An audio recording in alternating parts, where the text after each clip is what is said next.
Okay. Well, hello. We're here. Ignore my very basic starting screen soon screen, but we're here. We're here and we're ready to do some shiny hunting. Um, I realize now that the music actually is at the same volume that it needs to be for when I'm actually talking, so that's fun. I got a little bamboozled um by stream starting that I got confused because last time, because it was a scheduled stream, I think, and I'm pretty sure in the past YouTube's done this, whereas if you click start streaming on your encoder, it doesn't quite start yet on YouTube. You have to click start streaming, but since it's not, um, I guess since it's not a scheduled stream, maybe that's why it just automatically went in and started. Not 100% sure, but we're here now and we're streaming, and we are on ultra low latency today, so I will see chats fairly quick, which is good, and I'll be able to respond to chat a lot quicker. Something that unfortunately we had to deal with yesterday. We're gonna go ahead and skip this song quick because we don't want any chill Pokemon vibes. But yeah, we're gonna do some shiny hunting tonight. We're gonna do some Switch shiny hunting and some Game Boy Advance shiny hunting. I started this earlier just for a little bit, just to kind of get into the flow, and then I went and took a nap because I was tired. But we're here now. Also, I just realized my nap timer is still on. I must have hit snooze or like restart on the timer. So we're here. We're going to do some Weasel / Pachirisu encounters here at Valley Windworks, and then we're going to do some Kyogre soft resets in Sapphire, because we can do Kyogre resets now, which is really cool. So give me one moment. I'm just throwing on my Apple Watch quick, just so I do get notified. My fiance is currently on the way home from wedding dress shopping down in her home state. And so now she's on her way back, and one of her flights has been delayed.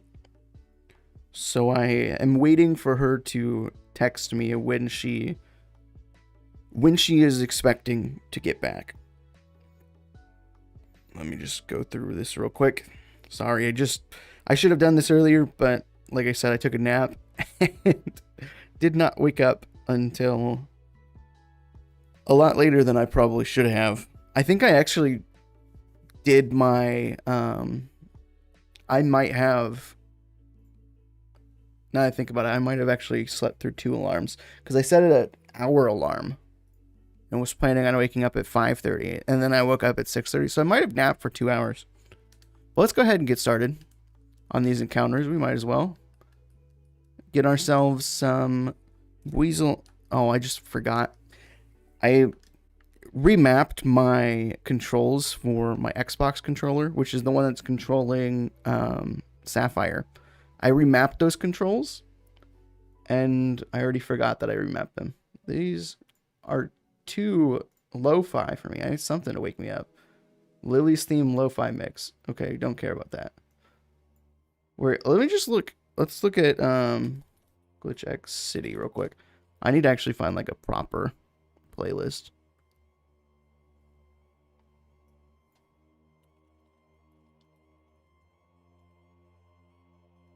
Let me find something quick while we're starting this quick. This is going to be a little slow to start. I apologize because I am so tired and a little flustered, not going to lie.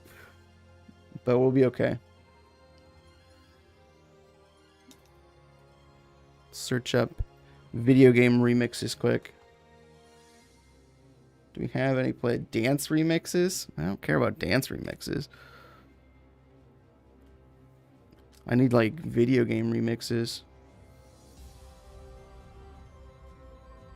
Like songs like this is fine, but I don't know. That's okay. Let's run away from this. You're probably gonna see me bonking in Sapphire a lot, because like I set it to my what do you call it? My joystick instead of my D-pad. So it's probably gonna bonk a little bit. That's fine. But yeah, just it'll be a little bit before I get into the groove of these encounters, but that's okay. Yeah, I need to find a new playlist. I should have done that earlier today. But I went out for lunch today with some of my friends. Got to hang out with them, which was really nice. Have a couple drinks. Then I went and met their dog, and their dog is absolutely adorable. They just got him like 2 weeks ago. He's a German Shepherd. And obviously German Shepherds grow really quick, especially when they're babies. They've had him for 2 weeks, and he's probably doubled in size since they got him. And it was funny because when I was leaving, she's like, yeah, he'll probably be like triple the size when you come and see him next. And I was like, sheesh. German Shepherds get big. That is no lie. But he was really playful, which was fun. I very much enjoyed it. Okay. Let's see here.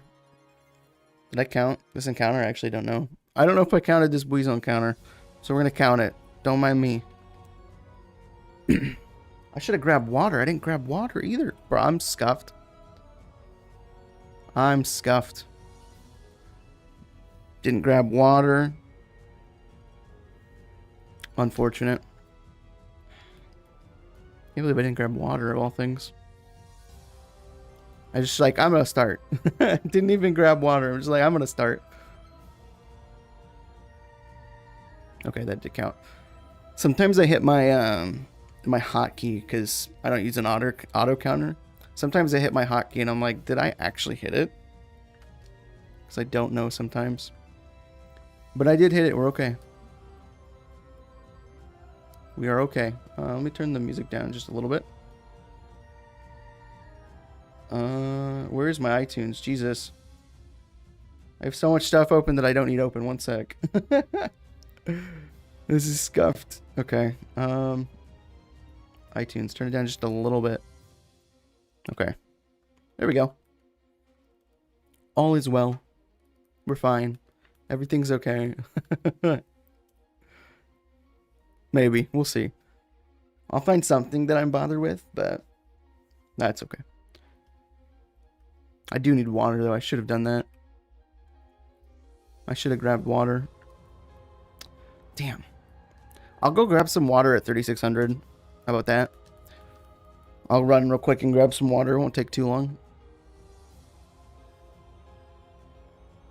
Go and grab some water and hang out. Do some more shiny hunting. My office, I'm a little bit messy today. Not gonna lie. I will probably end up cleaning that after stream before I go and pick up Julia, because yeah, it's a little dirty. It's mainly just like not like huge stuff. It's like I have a bag of unopened not unopened, but like an empty bag of like Swedish fish just on the floor. Like I gotta throw that away. I mean, that's not super difficult to clean up, right? Nothing super crazy.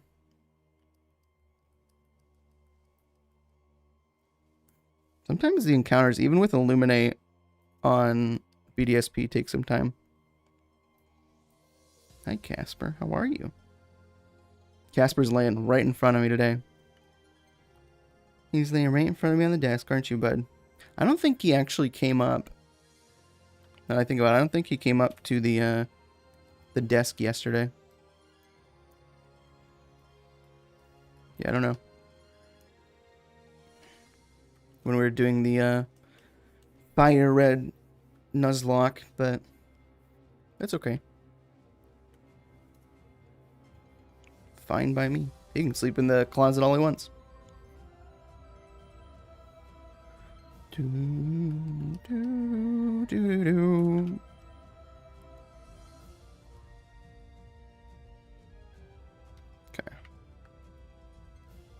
Let's go Weasel and Pachirisu. I really want Weasel, but Pachirisu is also a nice second.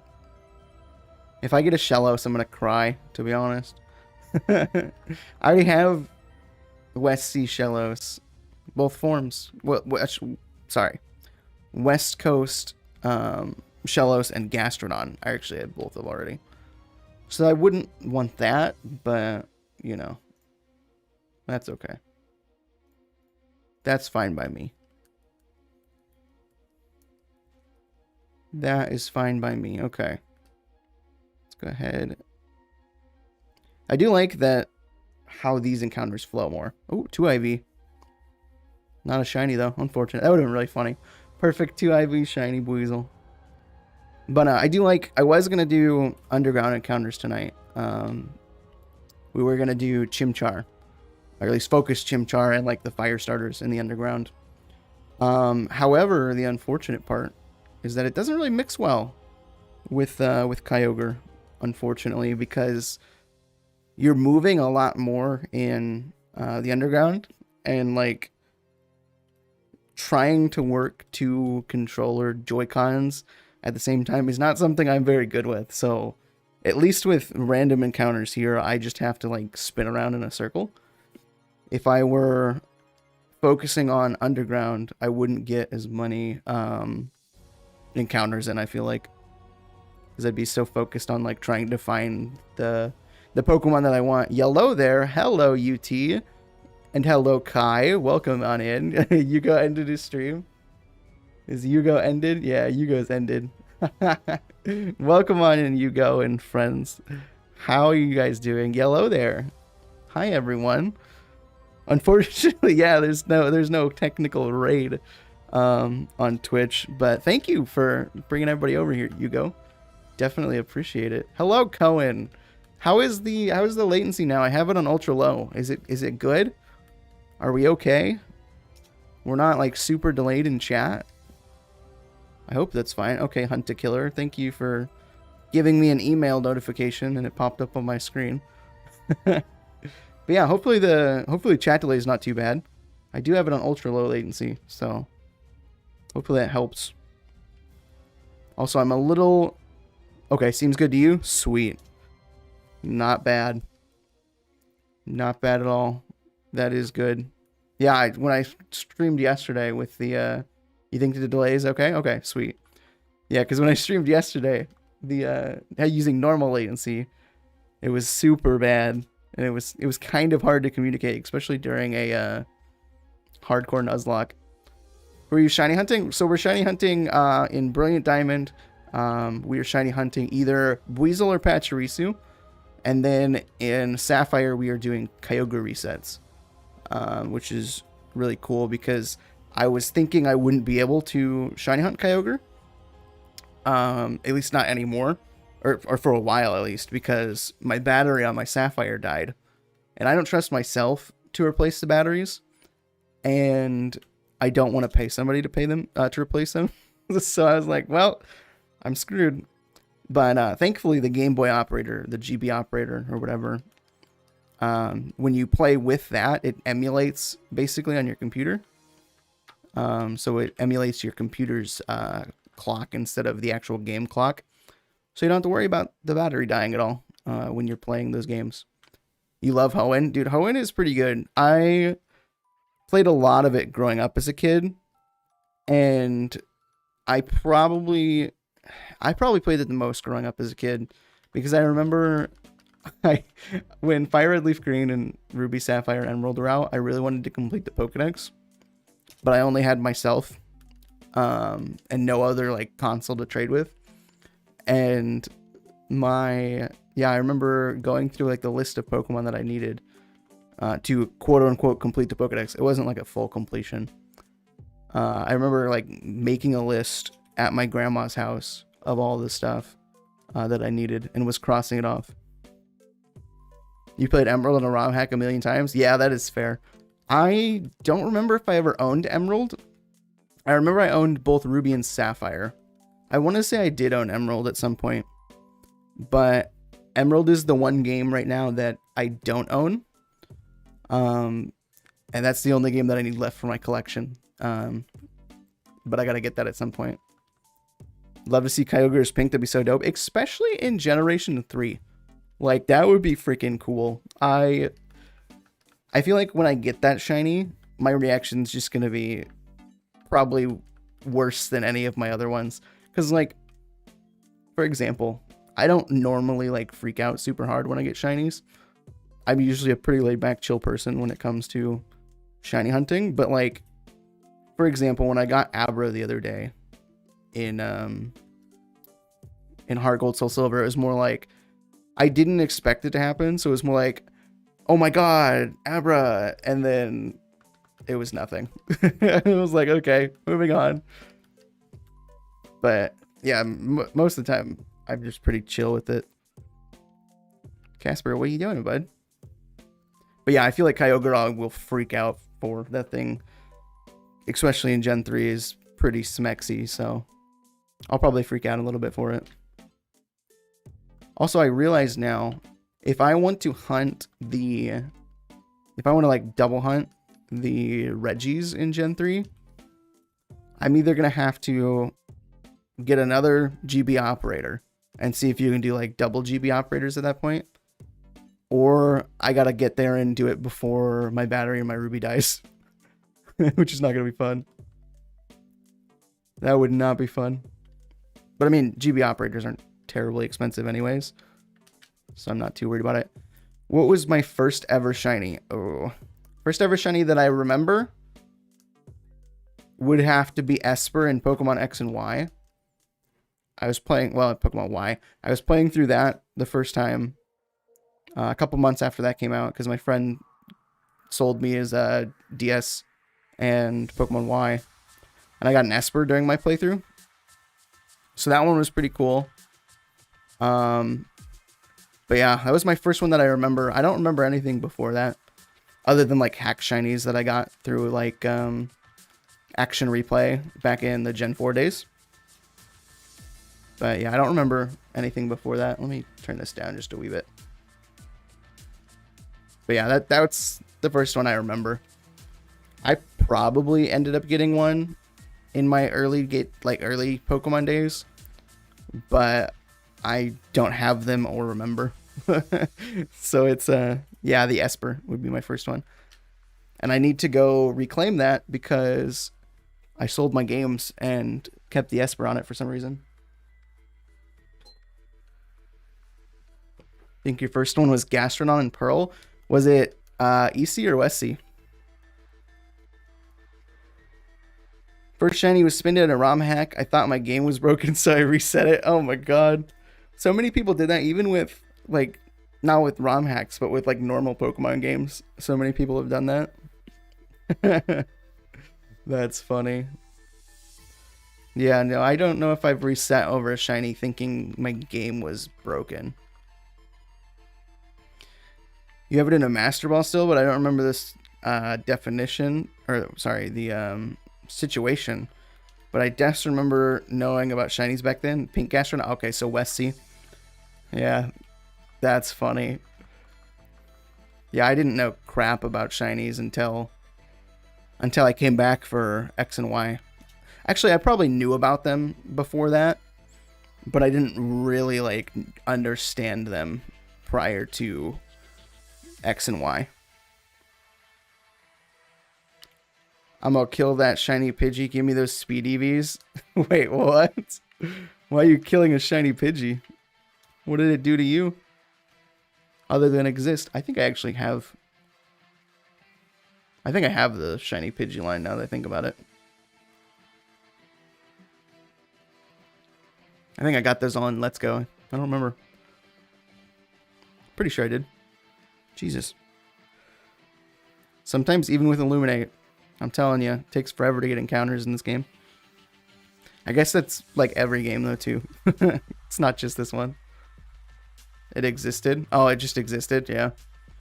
That's fair. Shiny Pidgey exists. Knock it out. Time to cook big dinner. Yo, dude, what are you having? I had this mozzarella, balsamic vinegar, and onion pizza today and like kale pizza. Oh, it was so good. I did not expect a pizza to be that good, but it was beautiful. You'll be listening? Thank you, man. I appreciate it. Thanks for bringing your people over here. Making pasta pasta sauce from scratch. Nice. Sounds nice. Yeah, the pizza was really good. I have leftovers for it too, so I'll probably be eating some of that either at some point tonight, or having it tomorrow for lunch. Already had dinner, but I need a second one. Yeah, I feel that sometimes. Sometimes I eat food and then it's like not enough, and I'm like, I could eat more. And then I'm like, then I'll eat more, and then I regret it. Yeah, it's always fun. But yeah, like my lunch today was my breakfast pretty much, or not my breakfast, my dinner, because I haven't eaten anything since lunch today, because it was such a huge lunch. But I decided to try the pizza, and it was pretty worth it. I was okay with it. But yeah, homemade pasta sauce from scratch. Sounds really good, Hugo. You have to let me know how that turns out.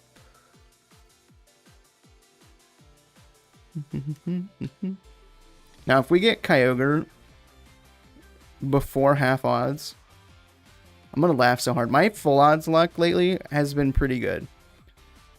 I got Ekans before odds. It was only a little bit before odds, but it was before odds. And then I got the Abra at like 1800.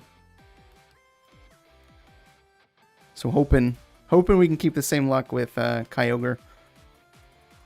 But who knows? It might hate me at this point. We'll see.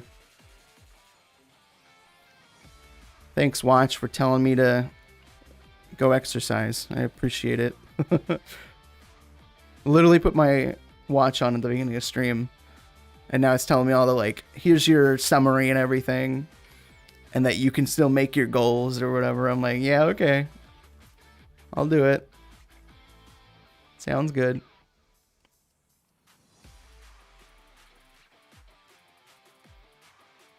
Do do do do. Song bops, dude. Okay. But yeah, Nova, E, are you guys hunting anything tonight?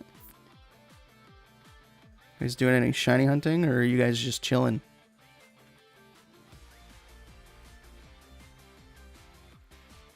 Sounds good, Watch. Thanks. Yeah, pretty much. Yeah. It's like, okay, that sounds good. Your watch will tell you to move right after you do a run. Yeah, that's fair. There are a lot of times where like I'll get up and go stretch or whatever, get some water and stuff, and then my watch will be like, yeah, time to walk, time to stand. I'm like, oh, thanks. It's not like I just did it.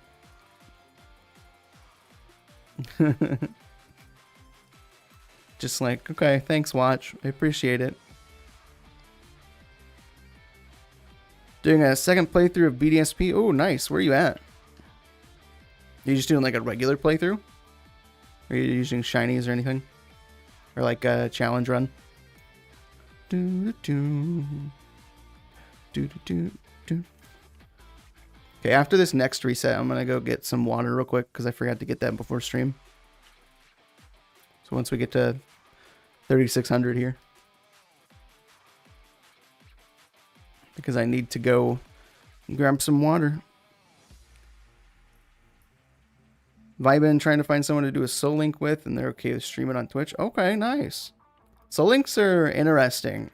I feel like if I were to do a soul link, I'd probably like screw the other person so much. Okay, we're 3600. I'm gonna go grab some water. Just a regular playthrough. I am just about to make it to Veilstone. Nice, nice. I will be right back. One moment. It should probably only take like 30 seconds. So give me 1 second.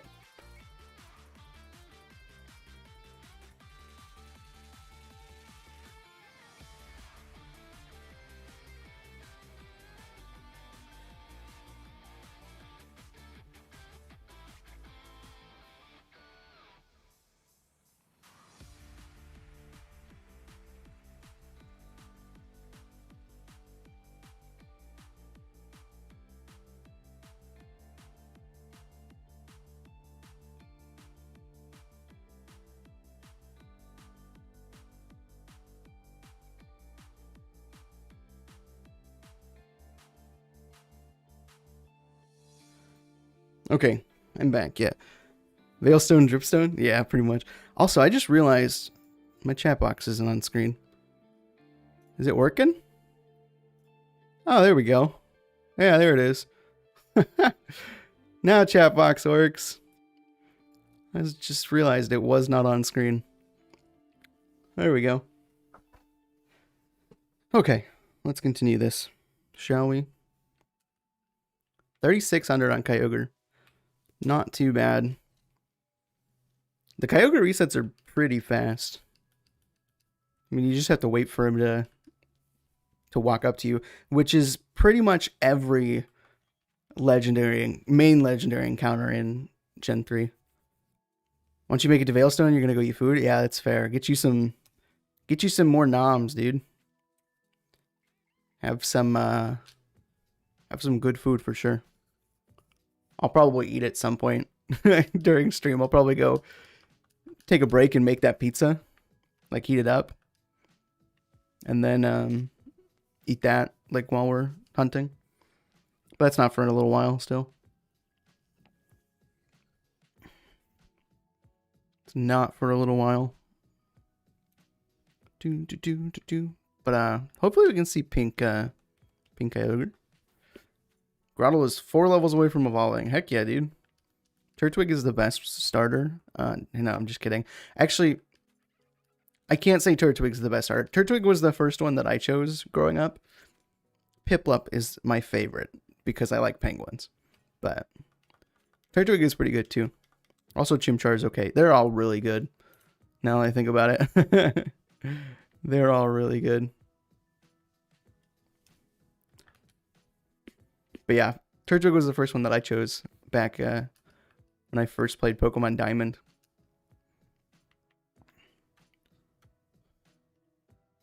Turtwig's the best and no one can change my mind. That is fair. That is fair. Turtwig is pretty good. But like I said, Piplup's my favorite. He's my favorite boy. Gen 3 through 5 had your favorite starters? Yeah. Yeah, Gen 3 had pretty good ones. Gen 4 was okay too. Gen 5 was... I didn't really like Tepig is fine. Tepig's fine, but I wasn't a huge fan of like Pignite or Emboar. But Tepig was fine. What are the other ones? Oshawott and Samurott, those are fine. I really like Snivy's line. Those ones are great. I've always loved Piplup, but Squirtle has always been my favorite starter. Oh, okay. Squirtle's pretty cool too. Was it like your first one? Is that why? I don't remember. My first starter technically was Pikachu because I started, well, that's technically wrong. I don't remember what my first starter really was. Do I know what level Weasel evolves? I want to say it's in its 20s. It might be level 20, but I think it's in its 20. Maybe? Am I wrong completely? Is it 25? Let me check. I want to say it's in its 20s, right? 26. Yeah, 26. I was close.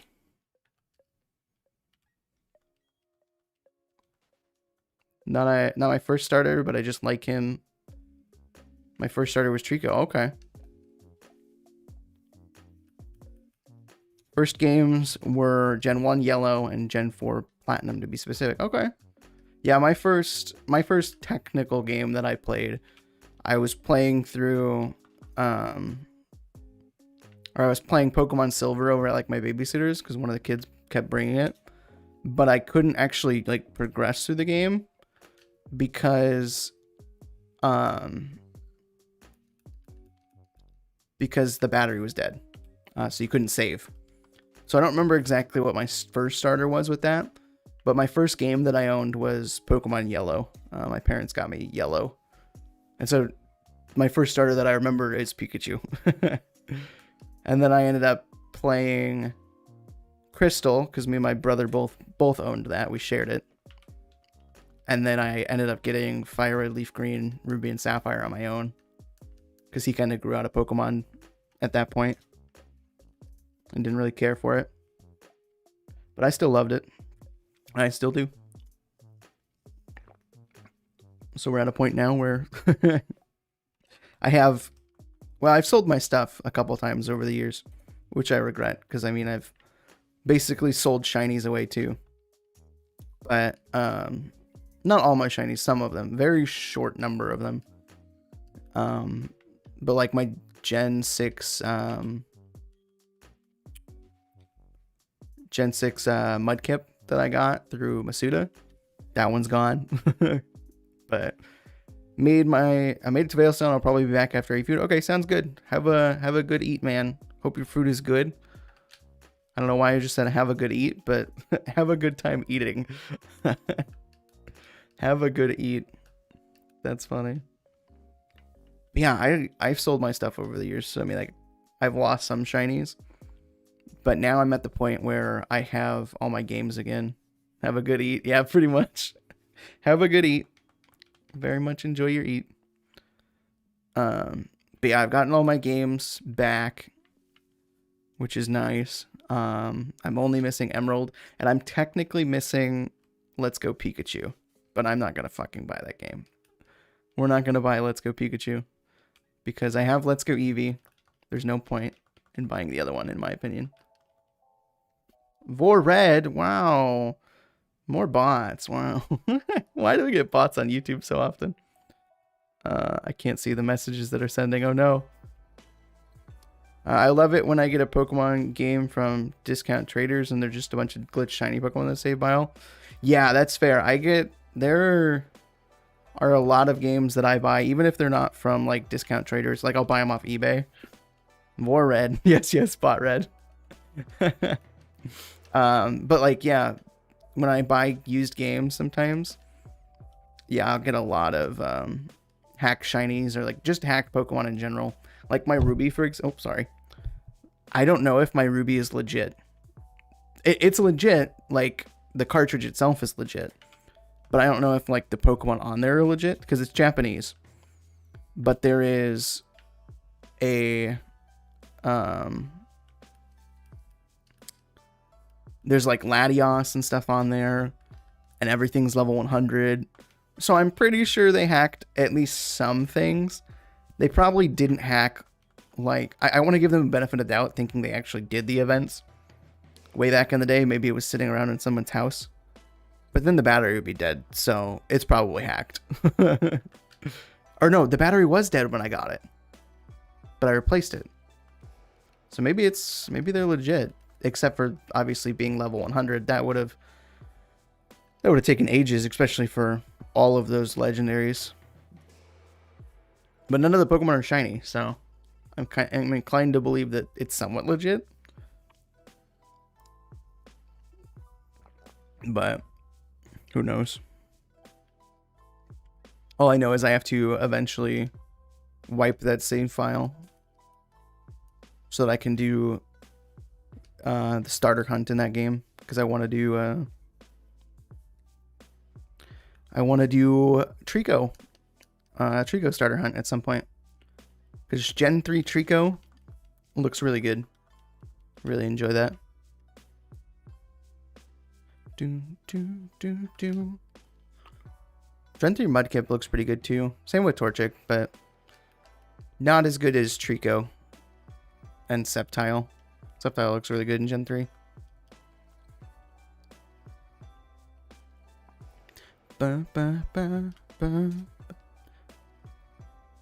Okay. But yeah, I gotta probably do that at some point, wipe that save file.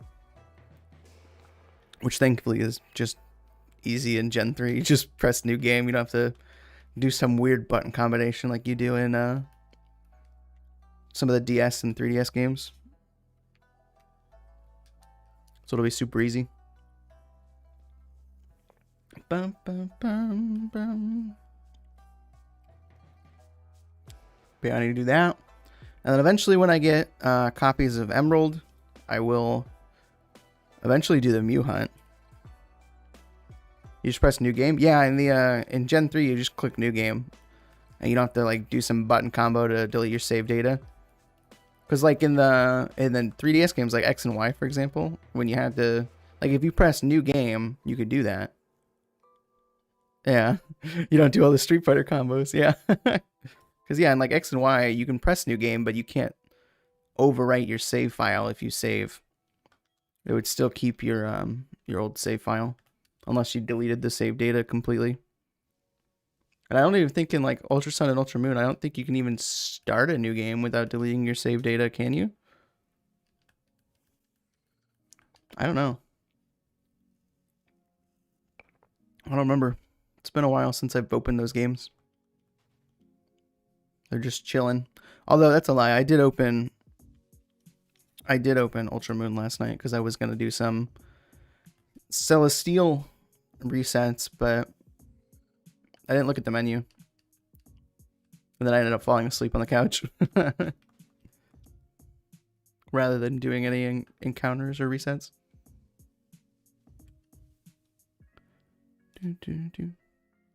Or if you saved in a specific place, that just destroyed your save file. In the new ones or the old ones? Because I don't remember destroying a save file. But then again, I don't really restart my saves very often. Unless it's a, like, used copy. X and Y? Oh, okay. Yeah, I don't remember that. Huh.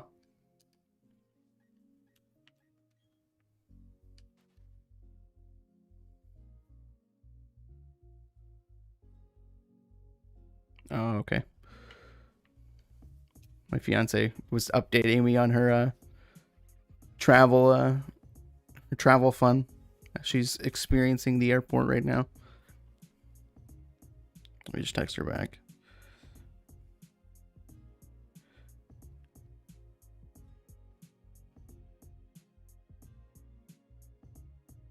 Okay. Yeah, my fiance is traveling from wedding dress shopping this weekend, so she's coming home from that. And well, her flight from where she started to her like connection flight, they got delayed, and so she wasn't sure she was gonna make her second flight, and so she changed it. And now she's like concerned because her flight wasn't showing up on the board, but it was showing up on her phone. She's like, X and Y was your third Pokemon game, and I just kept playing Gen 1 and Gen 4, mostly Gen 4. That's fair. Yeah, I played a lot of Gen 1 with Pokemon Yellow, and then I played a lot of Gen 3, and then I played Gen 4 for a little bit.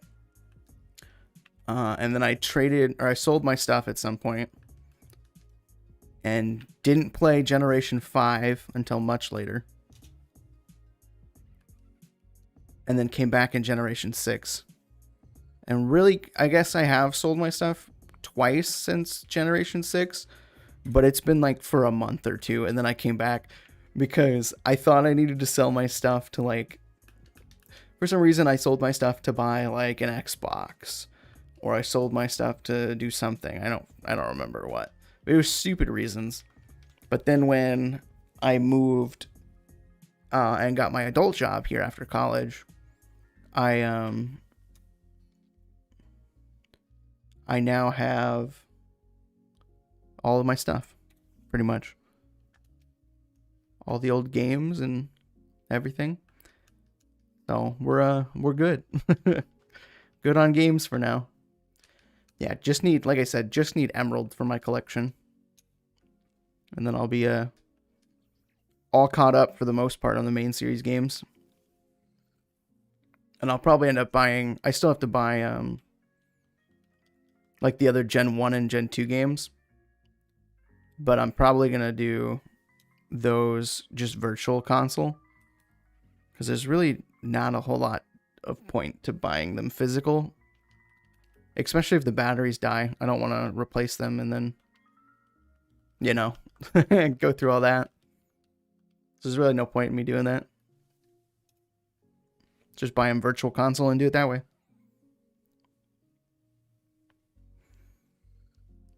But yeah, at least with like Gen 3, if the battery dies, I can still play them. And now we know obviously that I can still shiny hunt in them with the...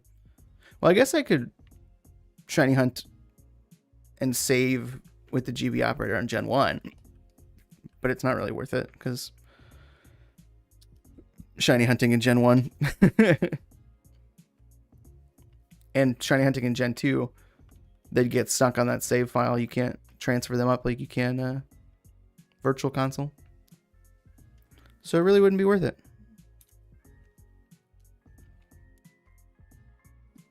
Where you going, bud? Casper's on his way. He's walking. He's a man with a plan. You gonna go lay in the closet? Okay. Have fun, bud. Go have a good nap. Even though I'm pretty sure you just took a nap by the heater.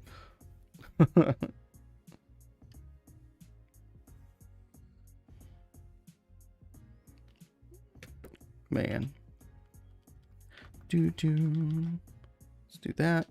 So we're probably gonna hit... I wonder if I can hit 4,000 on Kyogre. Probably not. But that'd be nice. If we hit 4,000. That would be a lot of encounters or resets.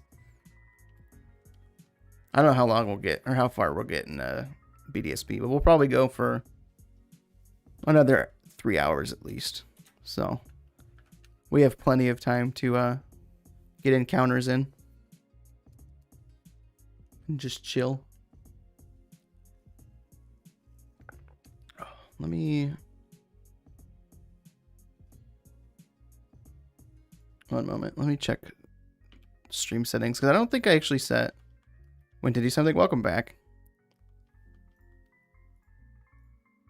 Welcome back. Let me check something on the stream real quick while we do this. No Kyogre. Live. Edit description.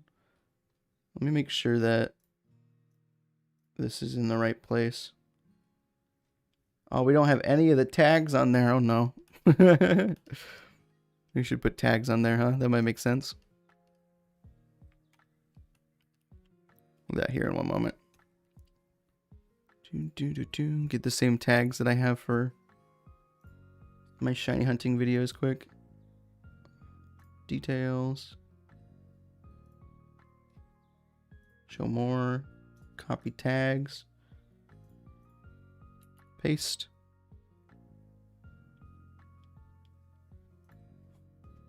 I don't even have a game on there. Wow.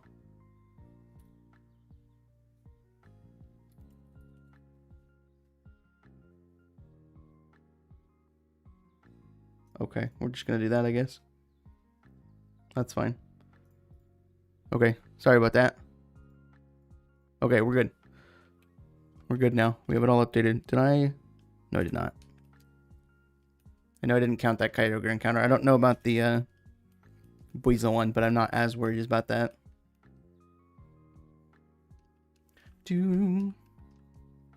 Okay. Ugh.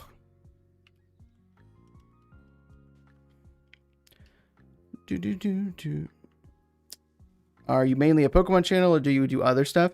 I actually do mainly Pokemon, but I am doing a Halo Infinite playthrough on my channel right now.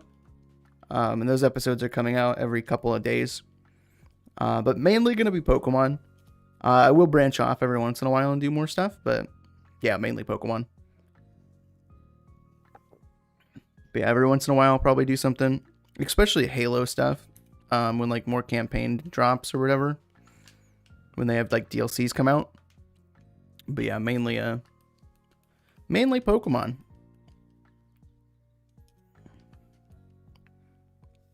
But yeah, thanks for asking. I don't know what other stuff I would do at this point other than Halo, to be honest.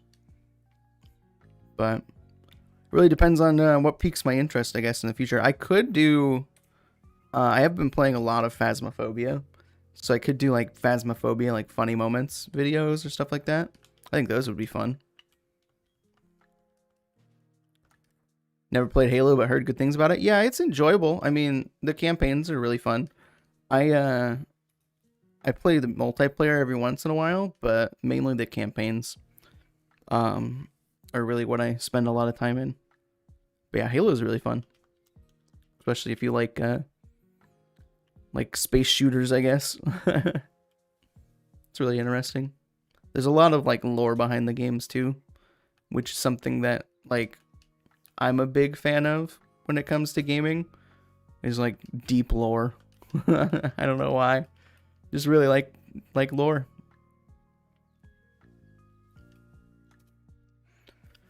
But yeah, I played a lot of Halo. Played a lot of Phasmophobia lately. Played some RuneScape lately. Not gonna record videos on that though. I've done RuneScape videos before, and I think I've had my fill with those. Not on this channel though, but on a previous channel. But yeah, I've played some games. I've played a lot of games lately. The pandemic definitely has helped bolster my amount of games that I've played, and I'm sure a lot of people can say that.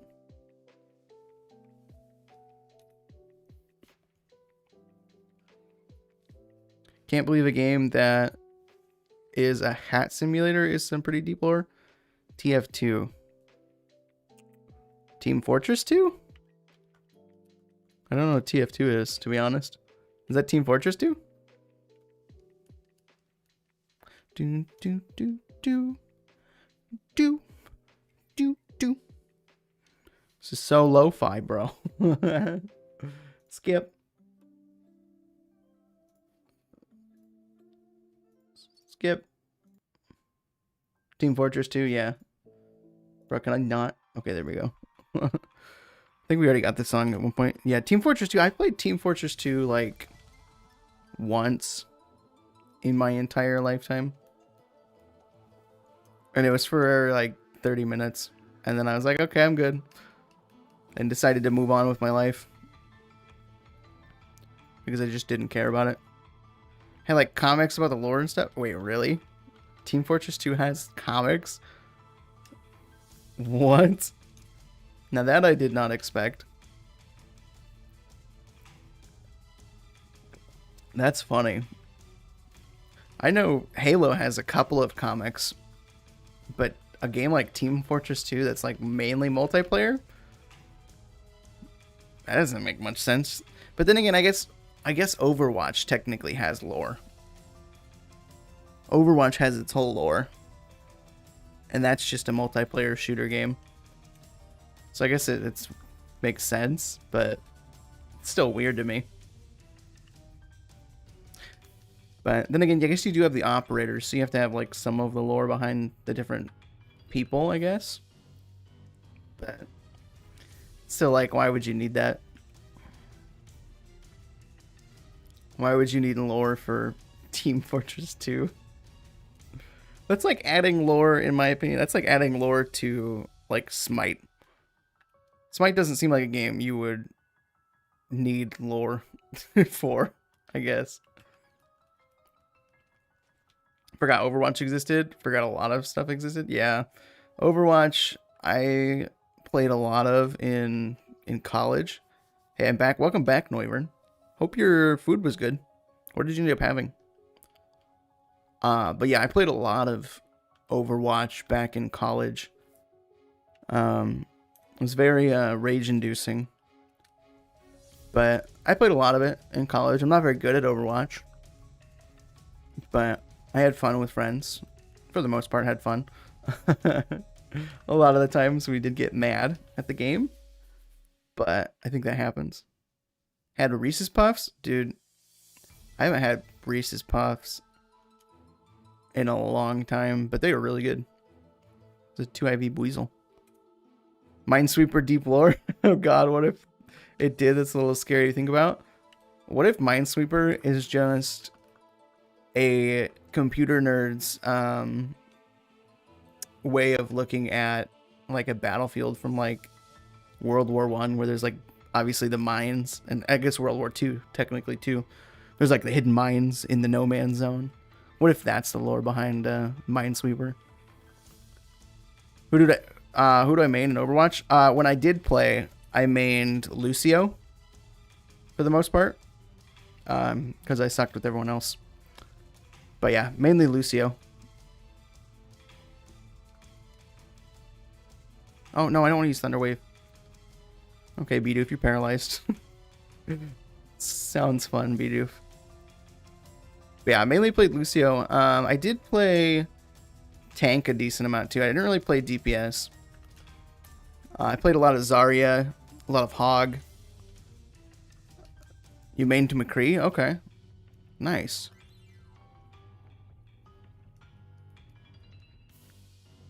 Yeah, I didn't play much McCree. I sucked at shooting. When I play any shooter games, I always play the support carry. You don't gotta do anything. You gotta do, it depends. It depends on the game. Because like Overwatch, yeah, you need to do a lot. If you're not doing anything in Overwatch, you might as well just stop playing support. Just gotta follow the person and help them. Yeah, that's fair. That's fair. Most supports are just kind of brain dead. Like Mercy in Overwatch is very brain dead. Not very much to it, but yeah, like characters like Lucio or Ana, where you actually have like some capability of actually fighting back. Then yeah, you gotta do more than just follow people. But yeah, I played a lot of Lucio, a lot of Roadhog, I think is his name. I'm trying to think of the other characters now that I think about it. Who else did I play a decent amount of? Zarya. Where are the Overwatch characters? Let me look. Overwatch characters.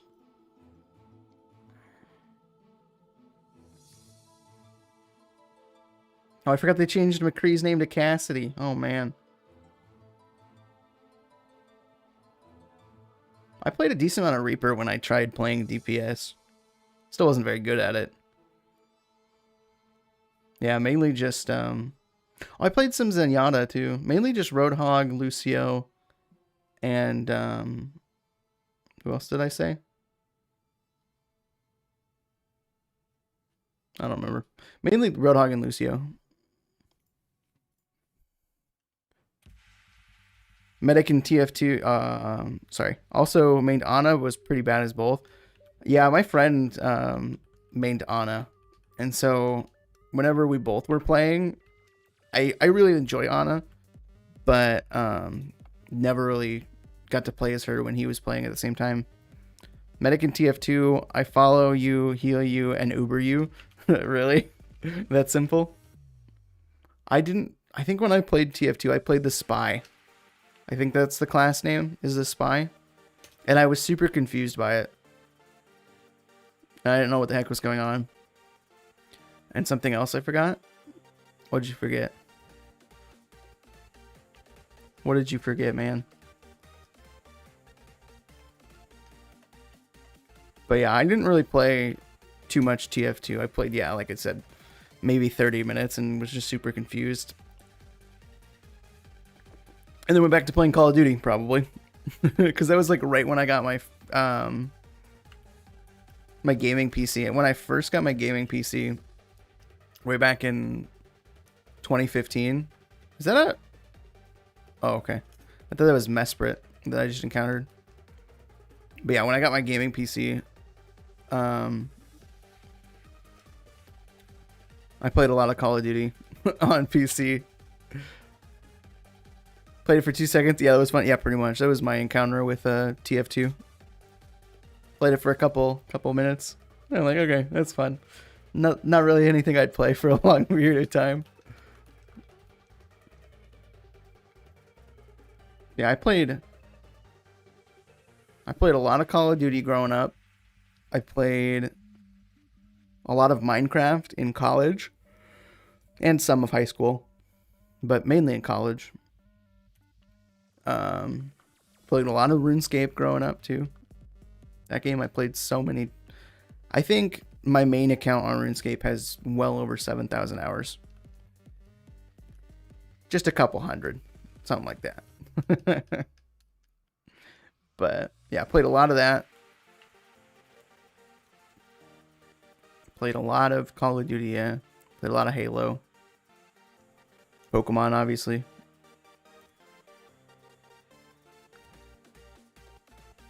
But was never really a fan of the hero-based shooters. I mean, I played Overwatch mainly because my friends played them. And I wanted to hang out with them and play with them, you know. But I never really got too into it, I guess. Games are like breakfast. Breakfast is the first thing you eat, right? You eat something regularly you enjoy. Yeah, pretty much. Pretty much. Play games you enjoy. Well, I had this conversation with my friends from college who I used to play a lot of Rainbow Six Siege and Overwatch with, and they were like, they were joking. They were like, you don't play games with us anymore. I was like, I come and hang out with you guys, but like, I don't enjoy the same types of games you guys enjoy anymore, because they want to play like the competitive shooters, and I just want to chill, play like Phasmo, dick around in Halo for a little bit, not play like competitive hardcore all the time. None of your friends like video games? What? How do your friends not like video games? They must be living in like 1980 or something. Well, technically there were video games in 1980, but they must be living in the past if they don't like video games. Like, come on. You like one of two things. You like video games or sports. Yeah, that's it, right? You can't like both at the same time. It's illegal. I decreed it. Just kidding. But yeah, no. Most of my friends, even like people that I've met in real life, like games to some extent. Like my friends I went and ate lunch with today. I guess you're a felon.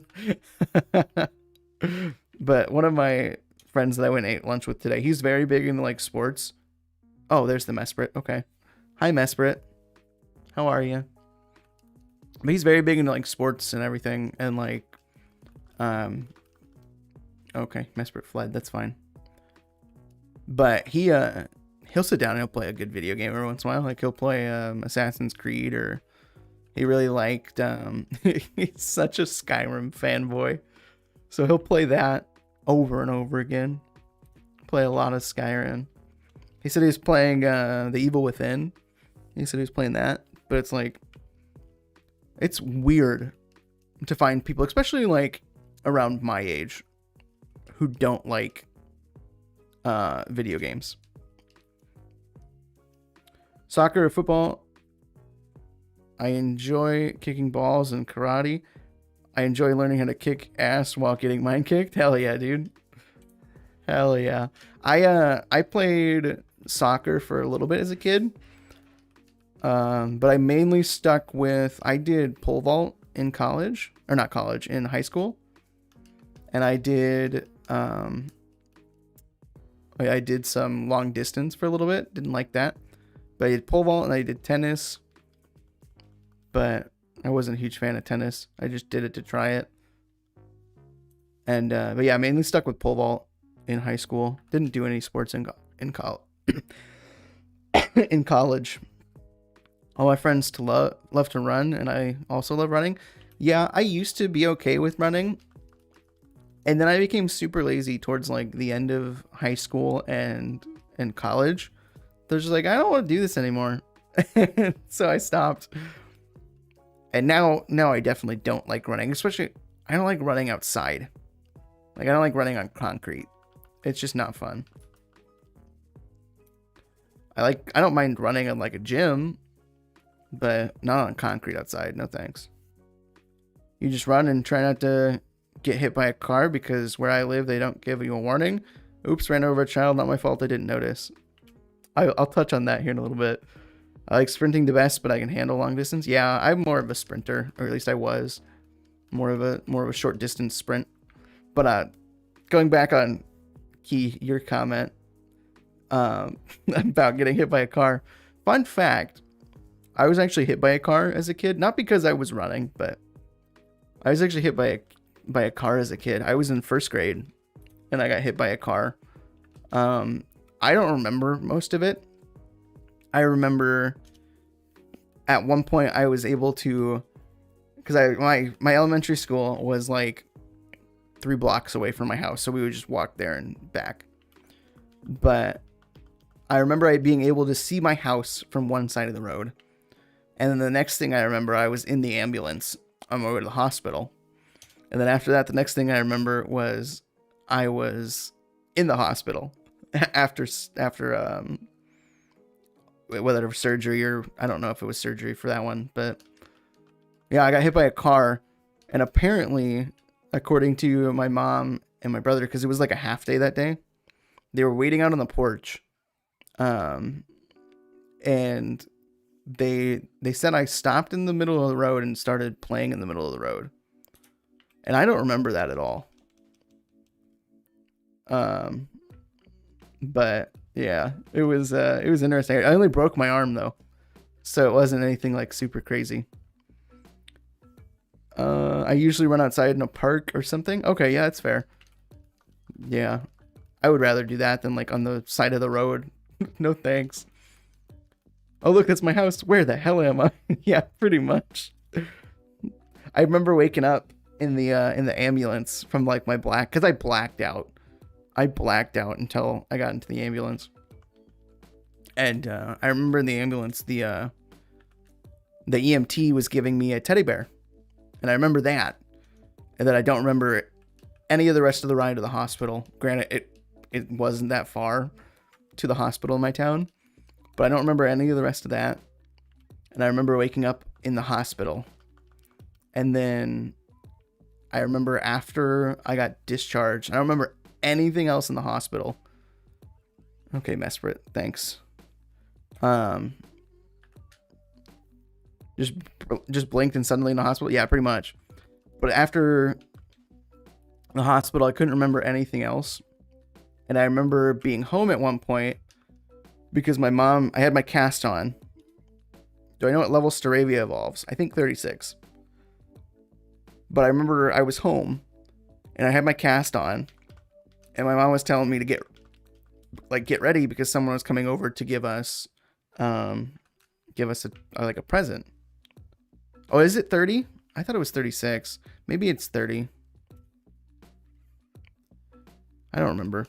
But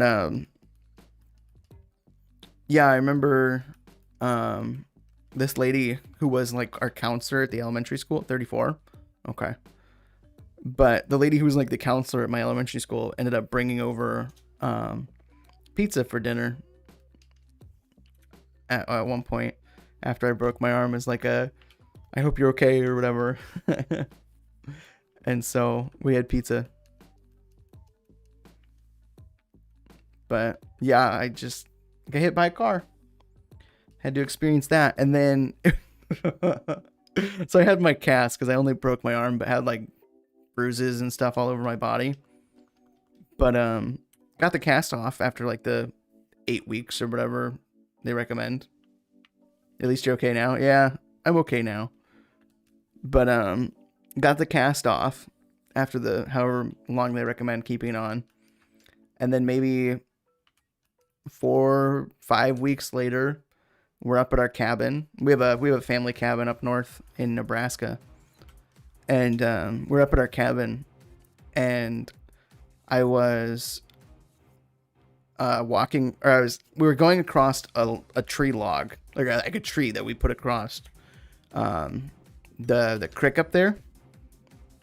And it's the least traumatizing experience. Yeah, pretty much. But we were going over this log and I was afraid of heights, but it was only like a 6-foot drop. So it really wasn't that bad. And so I was crawling over this log and, my dog, our black lab, got impatient and ended up knocking me off. And I landed just right that I ended up breaking my wrist and my arm again in the same spot that I did when I got hit by the car. And so we had to go get another cast for another like 8 weeks or whatever. That one had to have surgery too, I think. That one actually had to have surgery for the bone replacement, or not replacement, realignment. Stravia's name in Japanese is Mukubadu. That sounds pretty cool. That is pretty cool, huh? You're terrified of heights? Man, just stop breaking your arms. Yeah, I used to be real bad with heights, but I'm not really that bad anymore. Like, I can fly and I can go up high. But yeah, I'm not really afraid of heights anymore. My dad is really bad with heights. You have some bad luck? Yeah, thankfully those are the only 2 instances where I've broke bones. I did have to go to the hospital once in college I split open my skull, but those are the only 2 times that I've broken a bone. And those were how many years ago? I don't know. 1st and 2nd grade. So it was a long time ago. What would you do if one of the... Wait, what? What would you do if one of the things in the wheel of an airplane fell off? Well, I think you'd be okay. Because... the wheels are... Well, I guess you would need it for landing, obviously. It depends. Because, for me, it depends on where I'm flying. Because, like, I live right next to one of the Great Lakes. And so they would probably just land in the lake. Like, do a steady landing in the lake. And then we'd, like, get, obviously, rescued with, like, a boat or whatever. But if I were doing it anywhere else, that'd be a pretty scary experience. Not so much because of the heights, but because of the potential of the plane. Because, I mean, obviously you can land still. But you have a chance then of that plane, like, it going up in flames when it lands. Depending on where it lands. What's your favorite Pokemon? My favorite Pokemon is Apom, actually. Can you tell?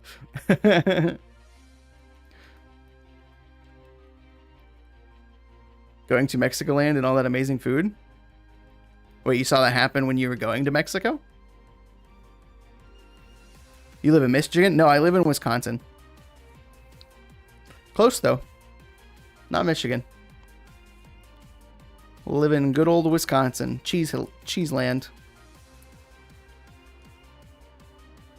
But yeah, I'm not very terrified of heights. But yeah, like I said, I used to be. Not really anymore. The heights don't bother me as much. I'll send my dad sometimes. I'll send my dad, like, there's those videos of people like, oh, you saw that happen in a video once, but I do want to go to Mexico. Yeah, that'd be really fun to go to Mexico.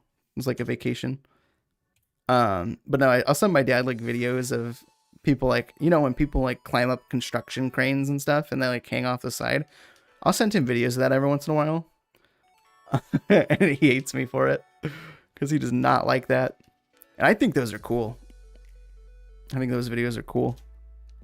Wisconsin is cool. My grandparents used to live there. Nice. Yeah, I moved here I got a job offer as soon as I got out of college, basically. And so I moved here for that, and then haven't left yet. So my fiance moved from Alabama up here, and she's not used to the weather at all. She does not like the cold, and so she wants to move at some point. But I don't know where we're gonna move to.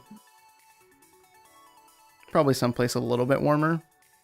But like I don't want to move down to like the East Coast because then you have to deal with hurricanes. And I don't want to move to like the Northeast because it's really cold. You move to the West Coast, you got to deal with fires. So I think we're pretty safe here in the Midwest. We get snow. That's pretty much it. Wisconsin sounds cool. Wisconsin, I just like saying it. Yeah, it's pretty neat. We have some like interesting town names too. There's a town near me called Oconomowoc, and when you see it spelled, it is super weird. Ashwaubenon is another town, and just the names sound really cool, but it's like it's weird. I don't know. Ashwaubenon. It's a really cool one, though. Trying to think of other ones. Other weird Wisconsin names. I love that. Yeah, Oconomowoc. Here, I'll spell it. Oconomowoc. That's how you spell it. Oshwana. Yeah, I like that too. I think there is one called Oshwana, but Oshwabanon, Wisconsin. Yeah, this is one as well. Hold up. There's Oshwabanon. That's the one. I didn't remember how to spell that, but they have Oconomowoc and Oshwabanon, which is some interesting names. But yeah, Wisconsin's got some fun ones. Oconomowoc, Oshwabanon. Yeah, they're interesting names for sure. It's I'm pretty sure that it's just mainly because Wisconsin is a very like big Native American population, and so a lot of these towns were founded by Native Americans, so that's why they sound so out there. But you know, that's their culture. Spelling is whack, yeah, right? Oshwabanon, I would have never known how to spell it like that. Oshwabanon sounds great. Yeah. It is it's an interesting one for sure. But yeah, let me see. Weird Wisconsin town names. Let's see. Let's see. 25 weirdest Wisconsin town names.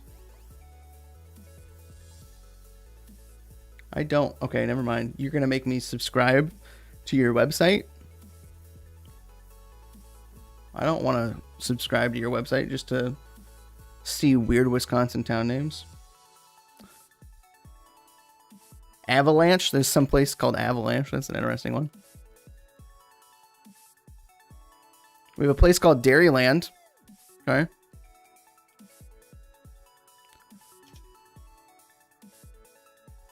We have a town called Gotham? What? What?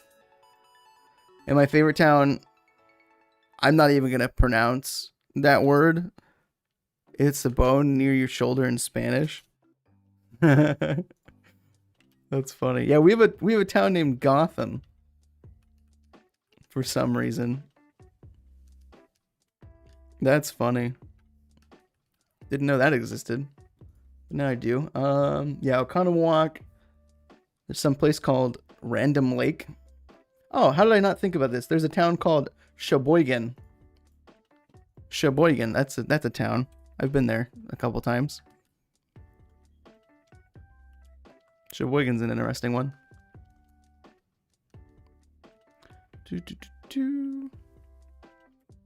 Gotham town, not city. I think it's a town, yeah. It's not an actual like city. How do you even say this name? Wait. I'm gonna paste this in chat. Let me know if you can even say this word. That's a town name in Wisconsin. What is that town name? What the heck? Weyawega? I think. That's an interesting name. What the heck? Wisconsin's got some weird names. Weyawega? Like mega? Yeah, probably. That's how I would guess. Let's see. Does it say the pronunciation? It's Native American for old woman. Use this information very cautiously, please. Allow me to be more frank. Maybe don't use this word in your mom's next birthday card. Okay. Oh, my mouse is messing up. Hold up. There we go. Weyawega. That's interesting. Huh. That's such a weird town name. Wisconsin be wildin', dude. Some weird town names. But it's fine. We have cheese. We have cheese and alcohol. Hey, wait. I mean, Mom.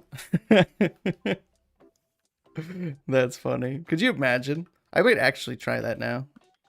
Except for I won't try it with my mom. I'll try it with my dad. I'll just do that. Try it with my dad.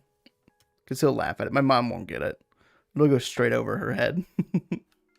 But my dad'll... He'll be like, what does that mean? And like, it means old woman. He'll be like, oh, you bastard. That's how that conversation will go. My mom, it'll go over her head. Man. Yeah, that's an interesting name for sure. Old woman. Wow. Oh, jeez. Well, we're going to hit 3,600 here in a little bit. Not bad encounter-wise. We've gotten 200 in the last hour or so. Almost. Over 200, something like that. I don't actually know. I don't know what we started at, now that I think about it. Maybe like 150. I don't actually know. I've been live for an hour 20, but I've only been recording for about an hour 10, so we got a decent amount of encounters in so far. We still got a long ways to go. Wisconsin names. They're crazy, dude. I don't understand them. There's a town near me called it's called Cudahy, but it's spelled Cudahy. And I swear, when I first read it, I thought it was Cudahy. And I was planning on moving to that town when I was first looking for apartments. And my boss, when I came and interviewed, when I came to when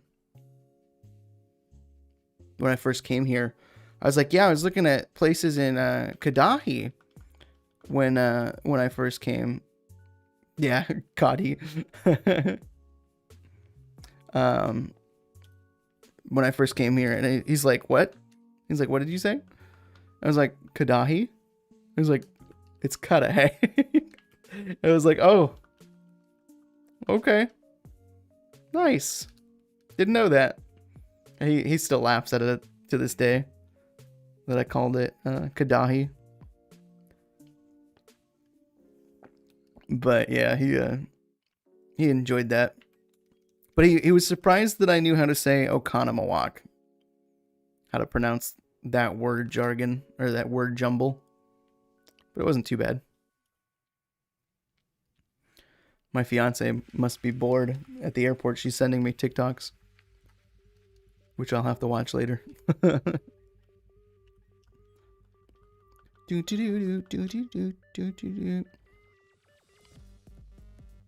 let's grab this.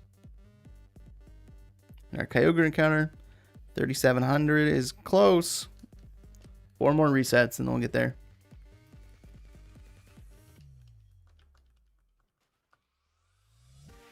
There's weird words I can pronounce. Oh, Oconomowoc, yeah, right?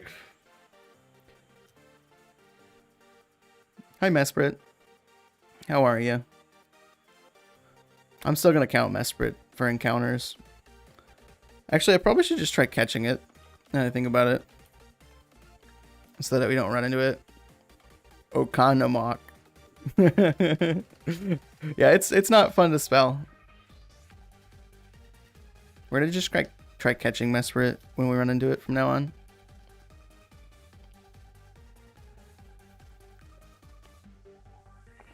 Oh, man. Yeah, thankfully none of my work stuff has been in like any crazy hard to pronounce areas.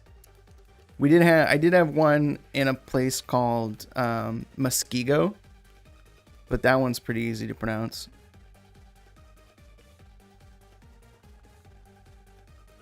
Aco, so I got to think of coconuts in Spanish, and Mawok, so I got to think about Mawoks.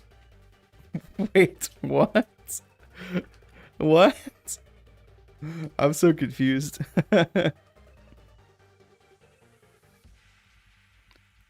Gotta think of Mawaks. Mosquito? Yeah, pretty much. Mosquito. Yeah, no, Muskego, and then where was my other one? Manitowoc. Manitowoc was one that I had a meeting in. But those ones are pretty easy to pronounce.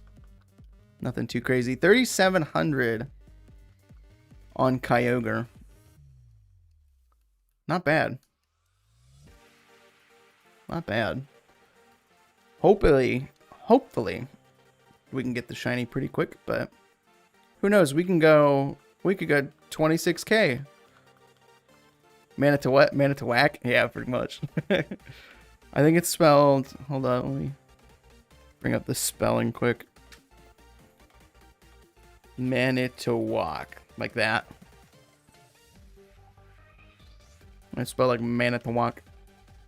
Yeah, just spell it's Manitowoc. Spell it like Manitowoc, man. What are you doing? Wisconsin people be like, just spell it like Manitowoc. Manitowoc.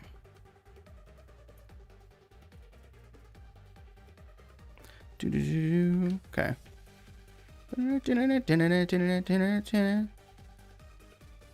This song is a bop.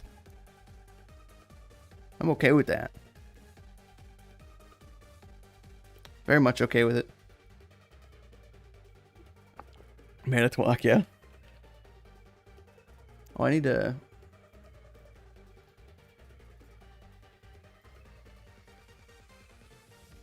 message Lil before I forget.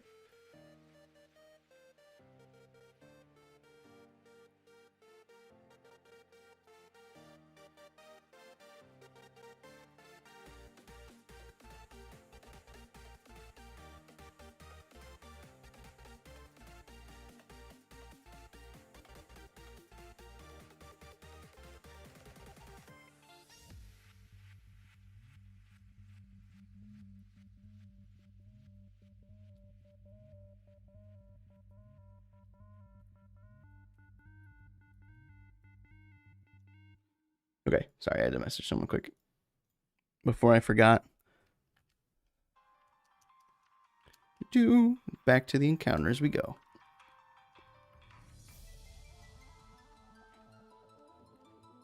Yeah, Manitowoc. Yeah, it's a fun one.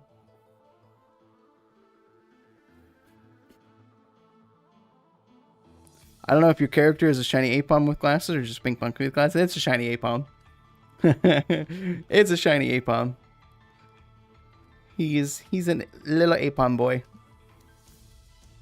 Yeah, I had one of my friends, Nicole. She I commissioned her to do it way back in the day, which really wasn't that long ago. It was last year, I think. This pasta's so good, yo, dude. Did you put like any meat or anything with it, or is it just like noodles and sauce? What kind of sauce is it? You didn't. I don't think you said what kind of sauce it was. I could go for some good pasta. I'm gonna have to hire you to come make some food for me, man. Welcome back to the weird Wisconsin name stream. Yeah, we're talking about Wisconsin names for towns, like Wayuega, Ashwaubenon, Manitowoc, Oconomowoc. All the crazy names. You're listening to the Manitowoc? Yeah, that's fair. A lot of weird names in Wisconsin. I'm sure you guys probably... Do you guys have a lot of Native American names for towns up there? Up there in the good old Canada? Or not native. It wouldn't... Are they technically Native American? I guess. Because it's the American continent, but... Made a hot pepper and sausage sauce. Ooh. I love me some hot pepper.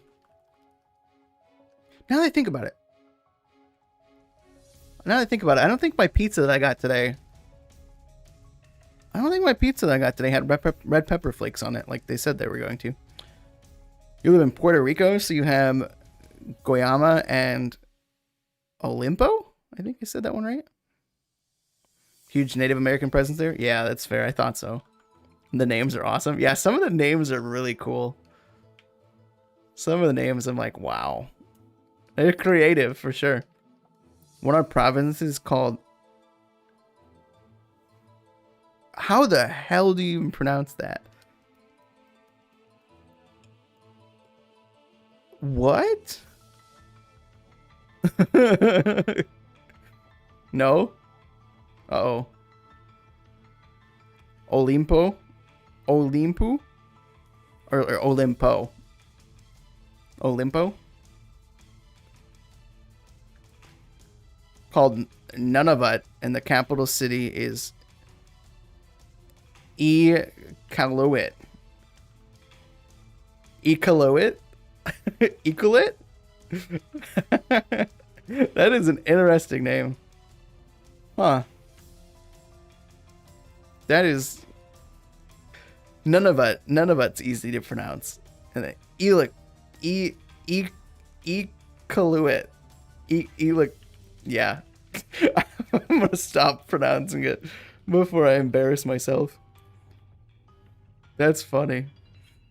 I've already embarrassed myself. Don't really matter. Come on, give me an encounter. Thank you. Did not want to give me an encounter there.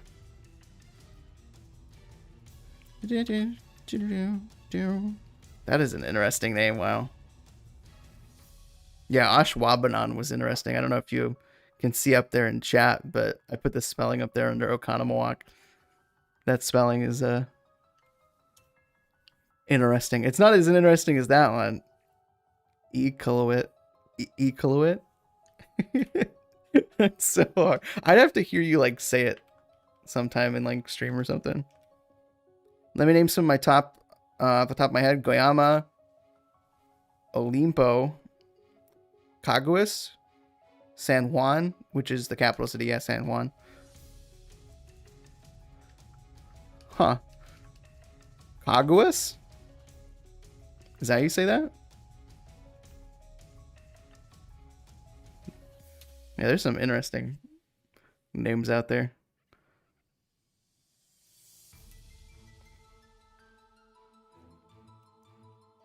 Caguas. Goyama. Man. They're so hard to pronounce sometimes. Because, like, I gotta think through it. I gotta, like, think through the pronunciation. Which is, like... With Wisconsin names, at least I've heard them enough that it's like I know the pronunciation. But with like these, I'm like, okay, I'll figure it out eventually. Probably not, but Jesus, it's just so hard to pronounce them.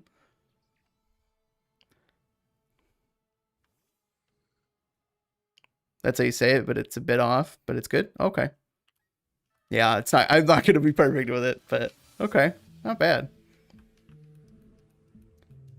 Yeah, we have a lot of normal names in Wisconsin, and then a lot of like weird ones. Like we have a city called Madison. Our capital is Madison. That's pretty normal. We have Milwaukee's not 100% normal for a name, but I mean, at least you can say Milwaukee.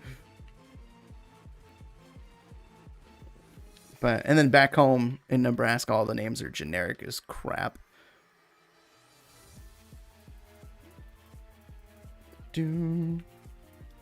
I is pronounced E in Spanish, and E is pronounced eh. Okay. Milwaukee. No, it's actually, so Milwaukee, you say it like kind of like there's not much of an L, but we're all right. Wait, what? What? I don't know if I counted those last encounters, but we're gonna count them. I'm so confused, Hugo. What's happening? What's going on?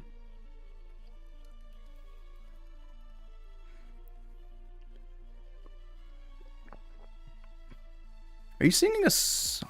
Is that from a song? I don't actually know. Hello, Wisconsin. Oh, yeah, it's from a song. Okay. Yeah, that 70s show. Yeah. It's not. I think it's I Love Wisconsin.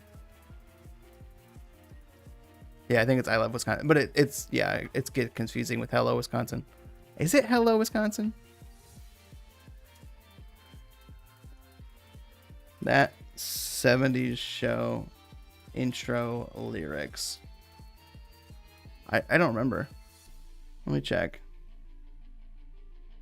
Oh, it is Hello, Wisconsin. Okay. We're still rocking in Wisconsin. We're all right. We're all right. Hello. I thought it was I Love Wisconsin. Yeah, no, apparently I was wrong. Hugo. Apparently it is Hello, Wisconsin.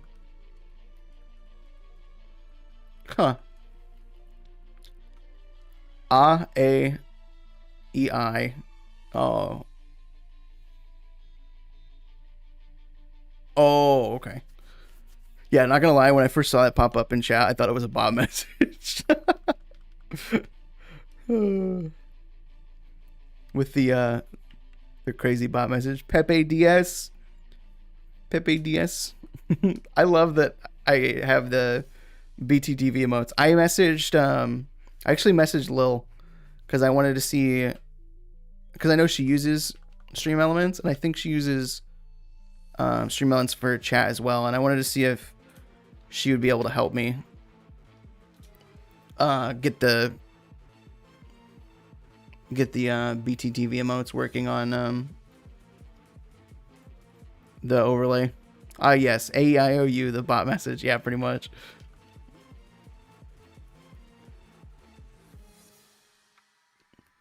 Yeah, so I messaged Lil earlier, or just a little bit ago, just to ask, because I'm like, I don't know why it's not working. It might just be a YouTube thing.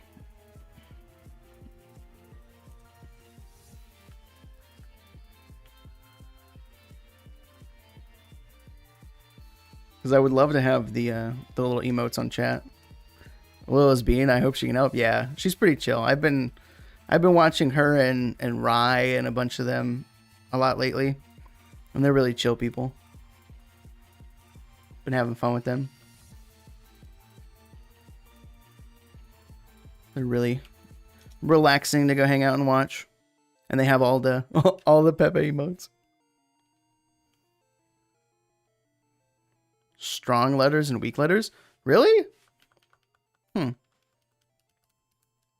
I don't remember. I learned Spanish in high school, but it was like Spain Spanish, I'm pretty sure. It wasn't like Mexico Spanish. So I don't know if you guys do Spain Spanish or what, but I don't remember strong and weak, unless we just didn't learn that, or I just don't remember. I might not remember.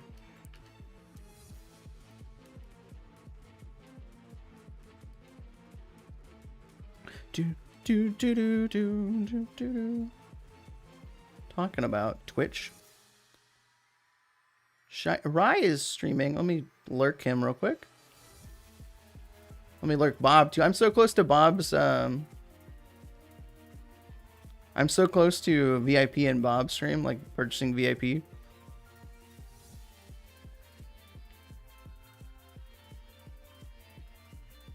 But when I was there the last time,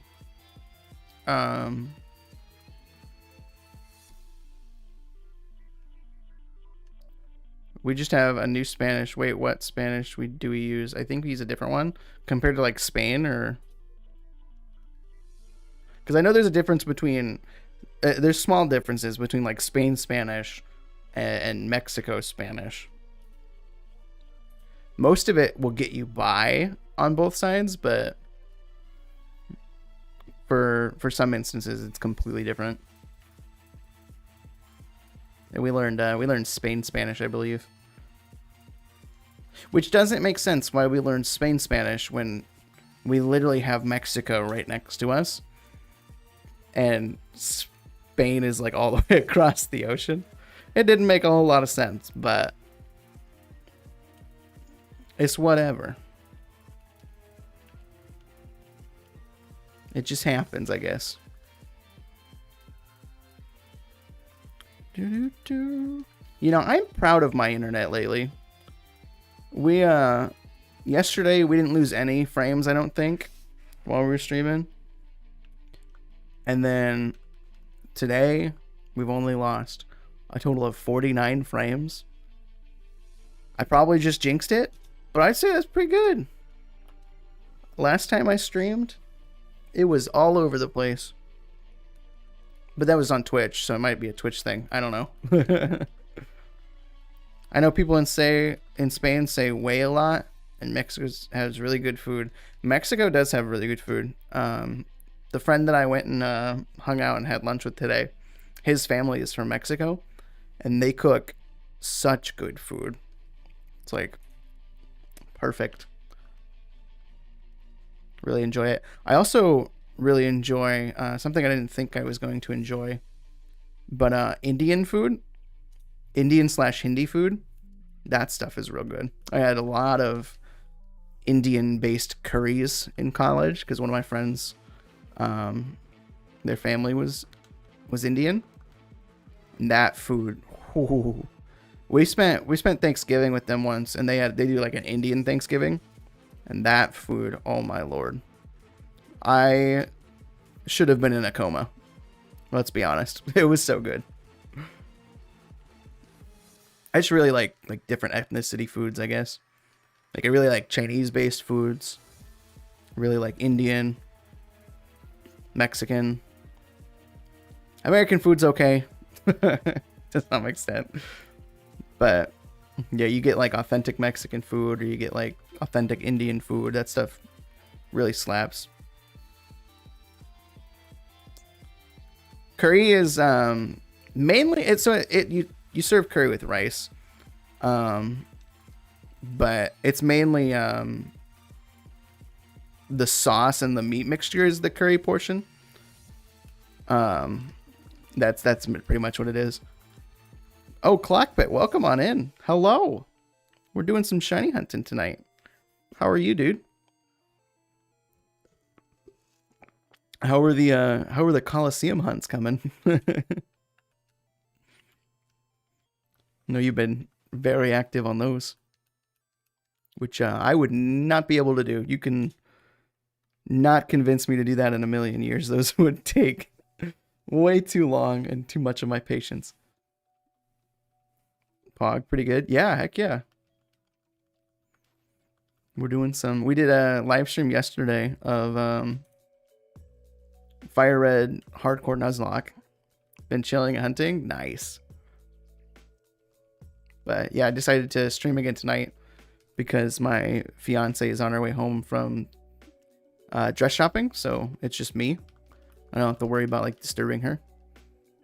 But I do enjoy just chilling and live streaming and hunting, so I'll probably end up doing it a little bit more every once in a while at least. I'm not gonna have like a set schedule, but yeah, every once in a while we'll do some shiny hunting streams, you know.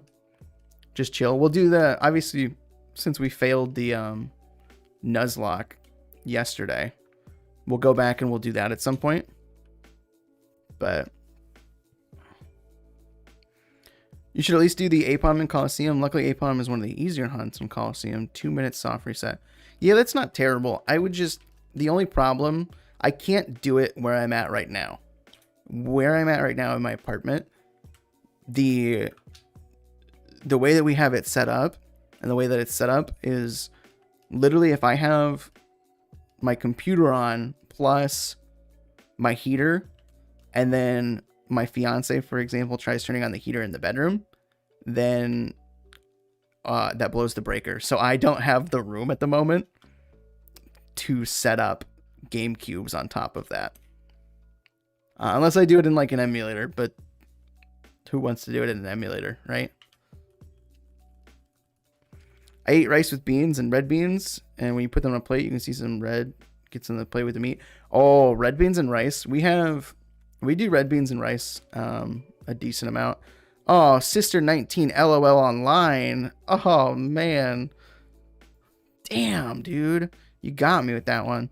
But we do red beans and rice a decent amount. You can do it with the Wii, mod it. Yeah. Yeah, we could do it with the Wii too. But we just don't. I just don't have the space for it still. Gotta go. Have fun, dude. Have a good one. Thank you for stopping by, Key. Should I call you Kill or Key? Is Key fine? I don't actually know. Have a good one. Thank you for stopping by. I hope you enjoyed just chilling for a little bit. But yeah, have a good one. Yeah, do it with a Wii and mod it. Yeah, that'd be the way I would probably go. Although I do enjoy people's setups when they do like the 4 times with GameCubes, and they use one controller, and they do like 4 times like Fire Red Leaf Green or Sapphire or whatever, the Gen 3 games. I think that's really cool. But yeah, that just takes, I don't have any power for that, unfortunately.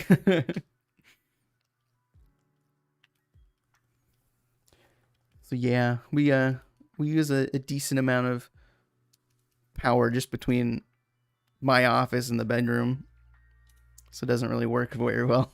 Yeah, it's good to see you just chilling and doing some shiny hunting today. Nice little Sunday night vibes.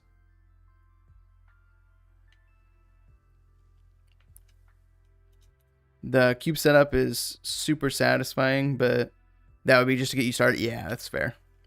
The Wii setup would be just to get me started. Yeah. That is fair. It'd be cool to have a Wii too, just to have it. I don't know. I don't know what all I would do on a Wii, I guess.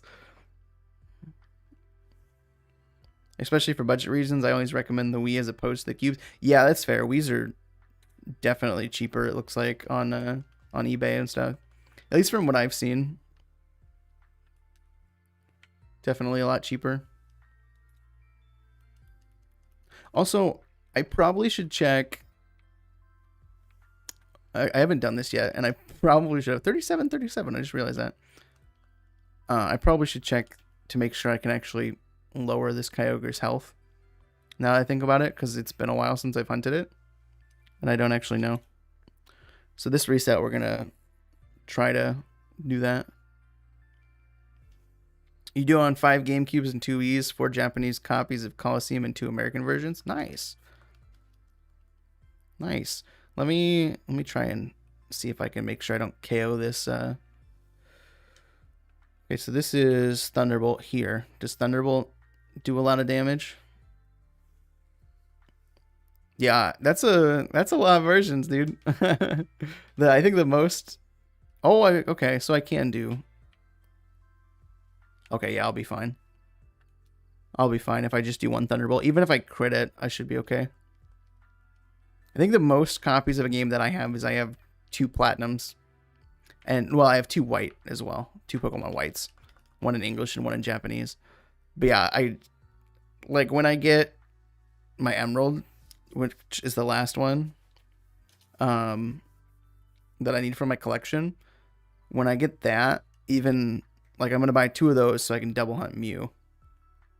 Like, after that, I have no reason to purchase, like, more than that, I guess.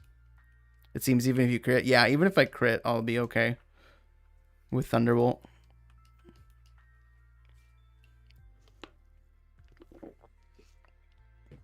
$333. But yeah, I don't have a reason, I guess, to buy more than 1 or 2 copies, I guess. But I can imagine with like Colosseum having more copies, of course, definitely makes it a lot better. Especially with it being so long of resets. That's great. That's why I don't want to do resets on BDSP anymore. I did 1,000 for Spear Tomb, and I hated every second of it. I hated every second of Spear Tomb encounters, and I do not want to do that again. So I probably won't do soft resets in there. Usually if I do need extra copies of the same game for setups, I go to the Japanese version since they are always cheap. Yeah, that's fair. My when I buy Emerald, I'm buying those in Japanese. When I bought Black and White 2, I bought those in Japanese. Because, oh my god, American or English copies of Black and White 2 are freaking expensive and not worth it. But yeah, I bought those in Japanese. And it's like, especially with these games that I've played before in the past, I know what happens in the story. I don't really care to read it again. So, I mean, it doesn't really matter, I guess, that they're in Japanese. Because I've had people ask me, like some of my friends, they're like, why do you buy Japanese games if you're not going to be able to know the story? I'm like, I know the story. I've played these games in English before. And even if, like, I didn't play them, like, previously, then I can still, like, follow along with a guide and be fine.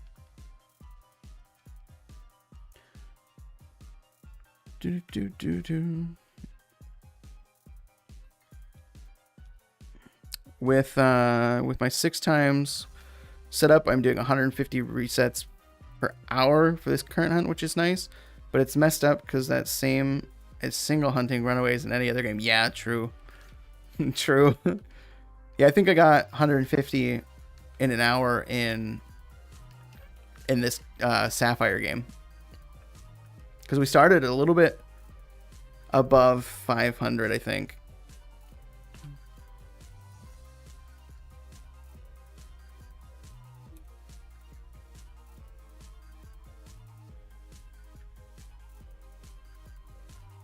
But I don't remember exactly. We've done at least 200 at this point, and it's been an hour and 40 minutes.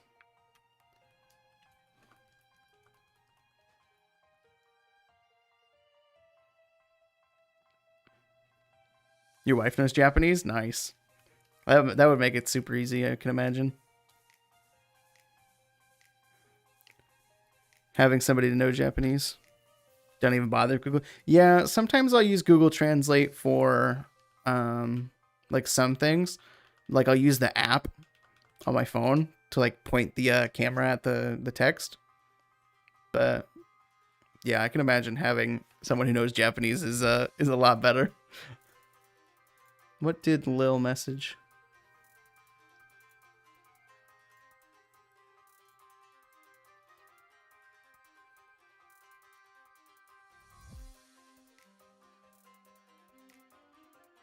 Okay.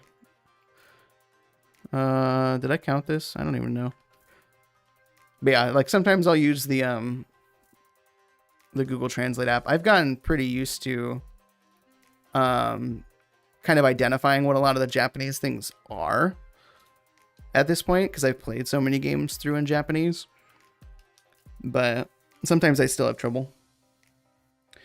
What would be after Kyogre? I probably would go through and play through my Ruby and do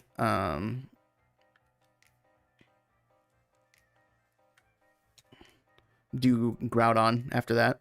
But in Sapphire specific, I'll probably save it until I go and do the Reggies. Because I don't want to do I don't want to do the, whatever you call it. Oh, is it a DTQ? No, it's not a DTQ. It's just me playing through. I played through this game, and then I just got to Kyogre and wanted to hunt it. But I'll probably hunt the Reggies. Would be the next one, in Sapphire specifically. But it all depends on. It might be a single hunt. It might be a double hunt. It depends on if my Ruby battery lasts long enough. Because my Sapphire one obviously did not. But it depends.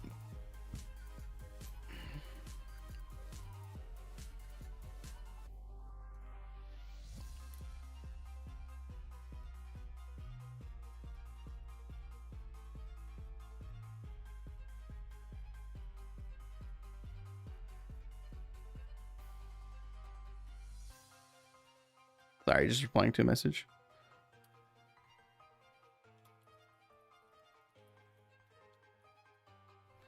Okay. Okay. But yeah, yeah, we'll do the Reggies in Gen 3. I don't know if I want to do Rayquaza yet. In Ruby Sapphire. Yeah, I saw that. What the Shiny was talking about that today? He was talking about how you can kind of like get a mod for your cartridges, which make it super easy to like replace batteries if you need to. And I didn't know there was a thing, but I kind of want to do it. I kind of want to see if I can find somebody to do it, because that would be super useful for like if one of the batteries goes dry again. Because like I don't have a solder. I'm not going to buy a solder. And I don't want to risk like with the electrical tape. You don't have the mod? Do you do the electrical tape?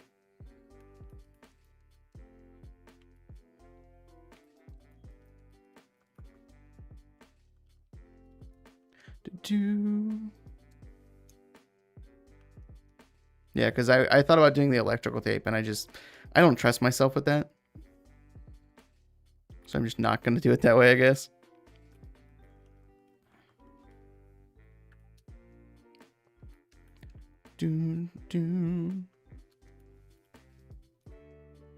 Yeah, I just don't trust myself with the solder kit. So you use a Sari nice and safe silly putty substance. Okay. Huh. That's interesting. And it works pretty well. Huh. Silly putty. Silly putty, replace your battery. That's interesting for sure. Huh. Yeah, I just took it when I bought them in 2020, I think it was. They didn't have a battery that was like a live battery, so I had to get them replaced. Because I knew I wanted to hunt Kyogre and Groudon. And so I got them replaced, and yeah, this one didn't last very long on the Sapphire.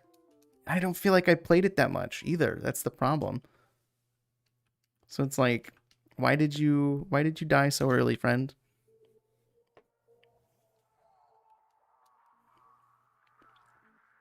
The material is almost like those erasers from back then, so it's not messy or sticky. Oh, okay. That's fair. That's good, at least. You don't want to messy up your game card's motherboard, because then you could lose the data on it if you don't have like a backup thing.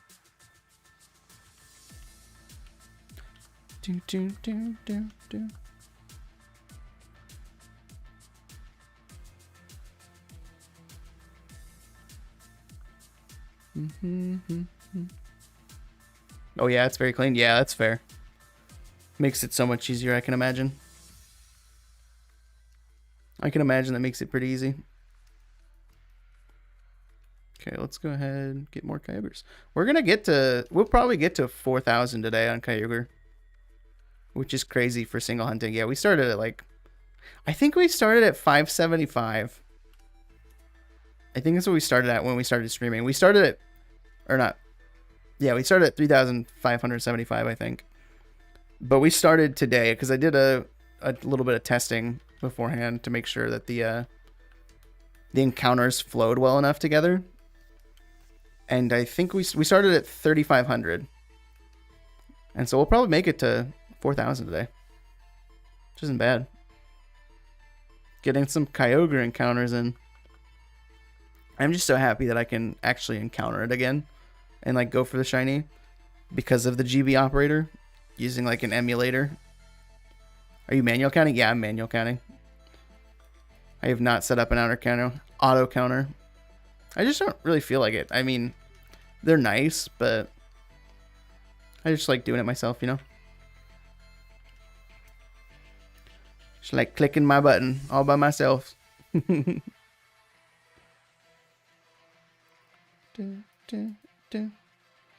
Julia sent me a Snapchat. Sometimes I forget though, but I'm not too worried about it. They're not terrible. And I mean, the number at the end of the day, is arbitrary. It doesn't really mean anything. So if I miss a couple encounters here, a couple encounters there, I'm not too worried about it in the long run. I'll know the general encounter area. Let's just say that. Like right now, I'm roughly at 3760. I've probably missed a couple here and there. Any reason why YouTube over Twitch? I actually really prefer YouTube right now. I don't like Twitch's policy when it comes to how they support their creators. I just don't think that they do a good enough job to support their creators in the community. And I know YouTube has their problems too, but I just don't. Not a huge fan of Twitch. I like obviously going to Twitch because all my friends are there and they stream on Twitch, but for myself, it's that. And I also really like having all of my stuff in one place. So streaming on YouTube, uploading videos on YouTube, having it all in one place is just so much better. Makes it a lot easier for me. Don't have to worry about like moving stuff over, I guess. If I wanted to like upload VODs, I wouldn't have to. It just was automatically there. So it's just all in one place, which is nice. I know you can get obviously more exposure on Twitch compared to YouTube, because YouTube gaming is not the best out there, but I think YouTube is fine in its own right. The chat isn't the best, but I mean, it's not terrible. It gets by.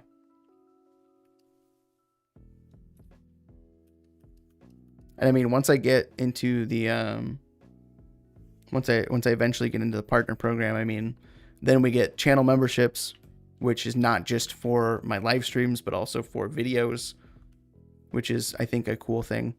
And I think you can you upload videos to Twitch like you would on YouTube? I don't actually know. But I think that is nice that it works for both.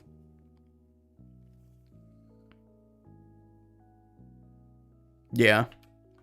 Yeah, I'm not too worried about that either. I just really am here just to chill and hang out.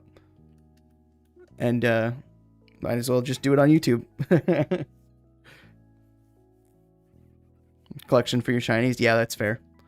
Yeah, since I do more than just shiny hunting on YouTube, I figured it's just nice to have it all in one place. You can kinda on Twitch, but it's not well organized. Yeah, that's fair. I can imagine it's not very well organized. But yeah, just I like having it all in one place. Having the community in one location rather than on Twitch. And I swear one day, maybe YouTube will beat Twitch, who knows? Maybe one day. They have Ludwig's on YouTube now. I was like, what's his name? Ludwig. Ludwig's on YouTube now. We're going to win. It's fine. I really don't care if...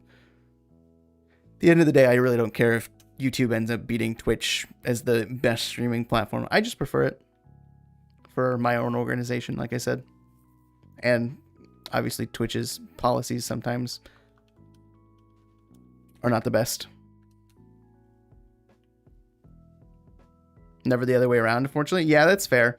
Twitch is really has that reputation of being the best streaming service. And YouTube is still miles behind. But if YouTube really makes kind of the right choices in the next year and a half, 2 years, I think they'll be okay. I think they'll be okay. And that's just going to cost them money. That's really all it's going to do. It's going to cost Google money, which they have plenty of. Google has plenty of money to work with to make YouTube streaming crazy. Yeah, if you want to make a bit of a living, it's rough. Yeah, that's fair. That is fair. You definitely have more of an option to make a living on Twitch because of how much exposure Twitch gets. And like I said, I don't really care about making money on YouTube or Twitch. If it happens, it happens. But at the end of the day, I still have my own career, my own job. I just do shiny hunting as a hobby. I just make YouTube videos as a hobby because I enjoy editing. I enjoy talking about my opinions when it comes to Pokemon. And yeah, that's why we're here pretty much. Just having fun. And I think that's what a lot of people, especially when they start Twitch streaming and streaming in general, I think that's what they lose sight of, is you just gotta have fun and kind of just roll with it and not worry too much about numbers or like incentives and stuff like that until you get to that point. But even for that, trying to make money with either sounds stressful, can't be bothered. Yeah. It's basically like starting up your own business. It's not easy. Because you have to market yourself. Basically, you're a stand-up comedian, but I mean it's not always comedy. You're performing for an audience. That's what YouTube and Twitch is. And yeah. Yeah, that's really what it is. It's just people being nice. People being nice and supporting you as a creator. But yeah, there was a point where when I first started doing YouTube way back in the day in 2012 on an older channel, it still exists, but I'm not gonna ever tell anybody what the name is. There was a point where I was making videos and I had that mindset where it's like, I want to come in here and make money. And you get burned out a lot more quickly if that's what you think about when it comes to streaming. If like that's your main goal and making YouTube videos, if you're thinking that is your main goal, you're going to get burnt out a lot more. And that's what happened to me with YouTube originally. Then I kind of reevaluated and came back and redid that.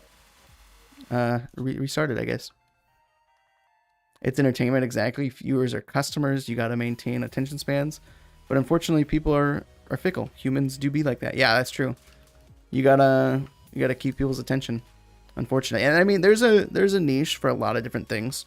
There are people who enjoy like the hyper energy streamers, and then there are people who enjoy low energy streamers, and that's totally fine.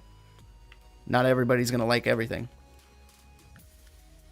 Like I really enjoy the low energy streamers, and obviously sometimes there's obviously some high energy there, but for the most part, low energy, just kind of chill. But yeah.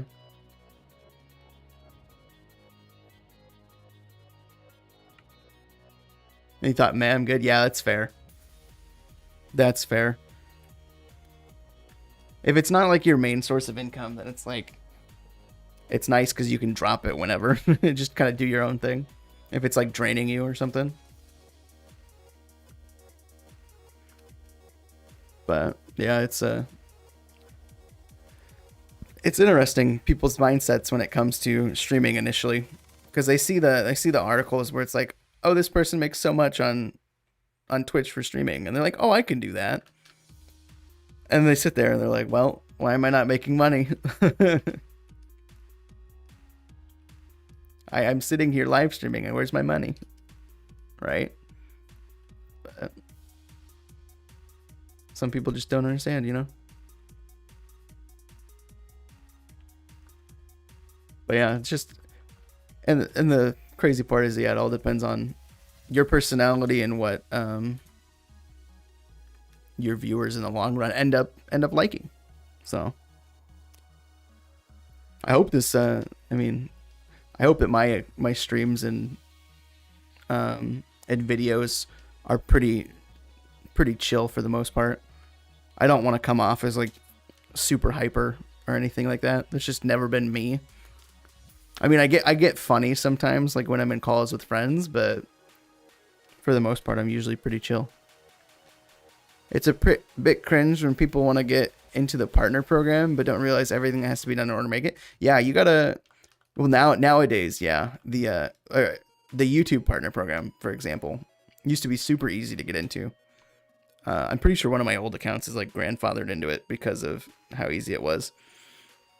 But yeah, Twitch is a lot to get into the partner program, and it's really the peak, I guess, of Twitch streaming. Because even with, I think it was, if you have 4 or 5 viewers, you're in the like top 10% of Twitch. If you have like 4 or 5 average viewers or something like that. And people don't realize that. They just see the 4 or 5 and they're like, well, this sucks. Like, I wish I had more viewers. Like, why do I not have more viewers? It's like, you have a decent amount of viewers per Twitch's like environment. I guess you're in a pretty good percentage of viewership, because there are a lot of people who are streaming to 1 or 0 viewers on Twitch, and that's just because Twitch is so saturated. But yeah, the YouTube partner program nowadays is definitely a lot harder to get into, because you need the 1,000 subs. And 1,000 subs really in the long run of YouTube isn't that much, but it's still a decent chunk. It's still a decent chunk, especially if you're just starting.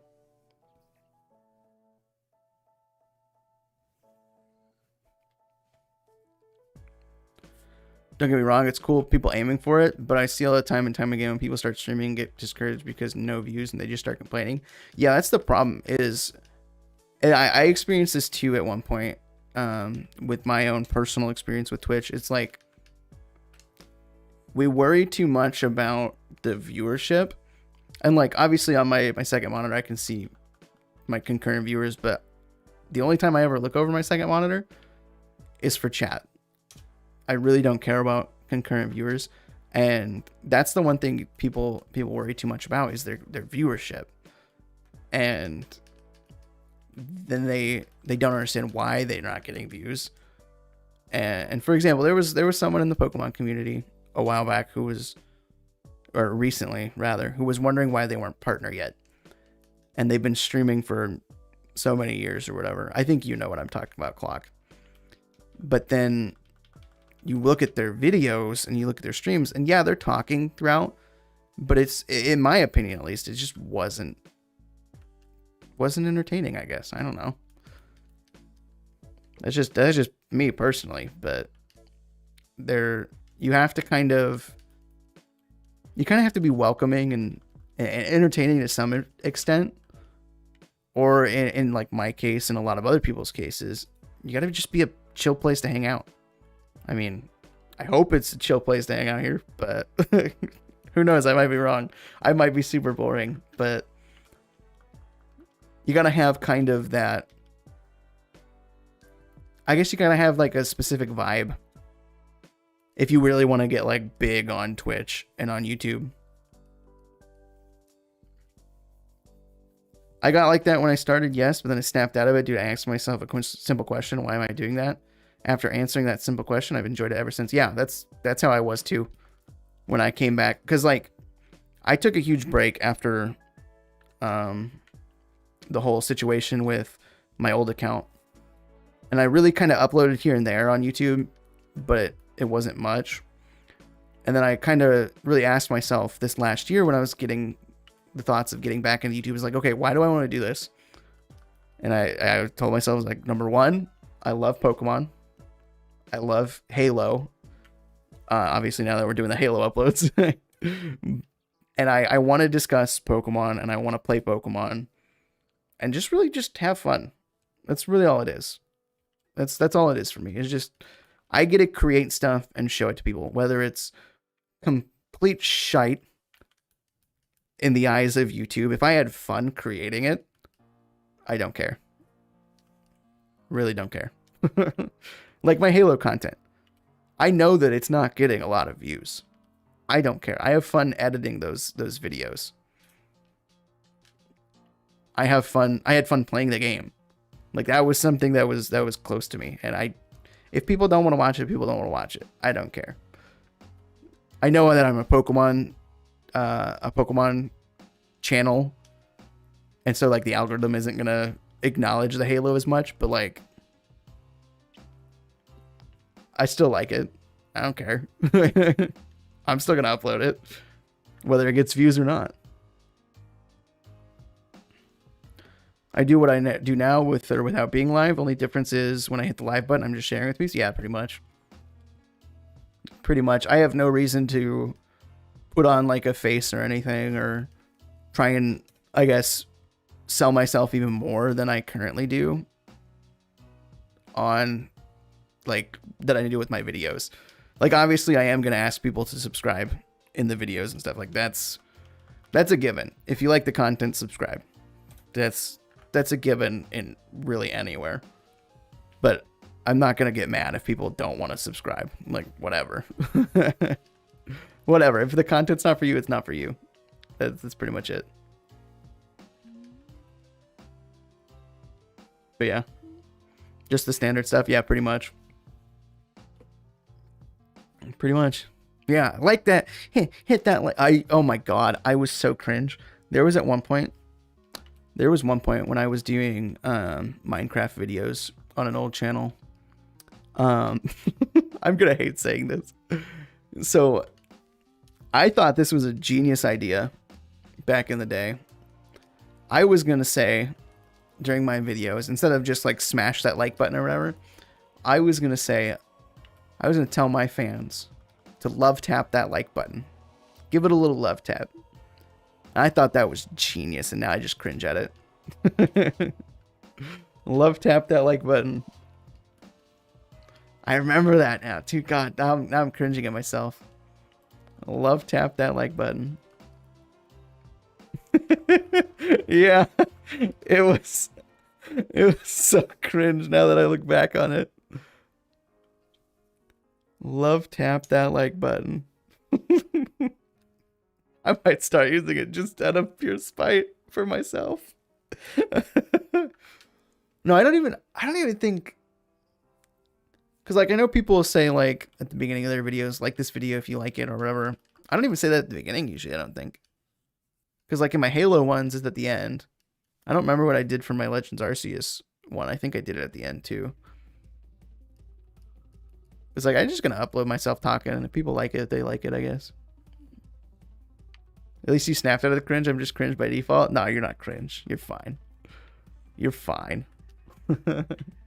Yeah, I'm so glad I don't say love tap that like button anymore. Oh,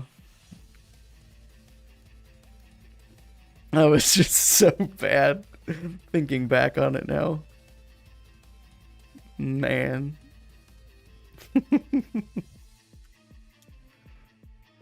Whew. God, that's making me so embarrassed now that I said that out loud. But that's fine. Whatever, it happens.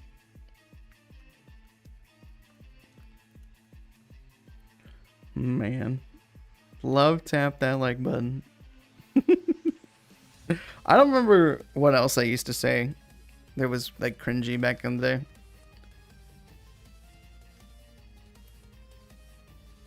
But when I did like Minecraft stuff, I would follow like all the trends and like keep up with those just because I wanted to get views. And I was like, I don't really want to do that anymore. Like now I'll talk about like obviously Legends Arceus and stuff that's coming out for Pokemon, because I mean, like I said, I like giving my opinions, but following trends in Minecraft, for example, is just, it was a little cringe rather than kind of like branching off and doing my own thing.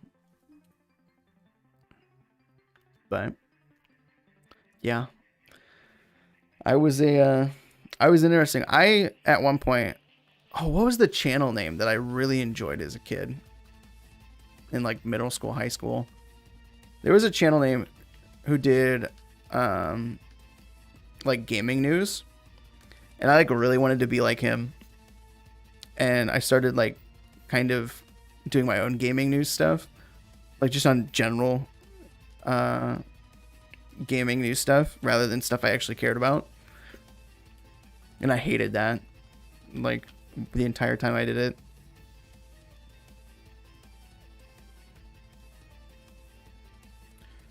I'm gonna start saying snag that like button and purify that subscribe button. Oh my gosh. Is that... I know you purify shadow Pokemon in Colosseum. Do you snag Pokemon?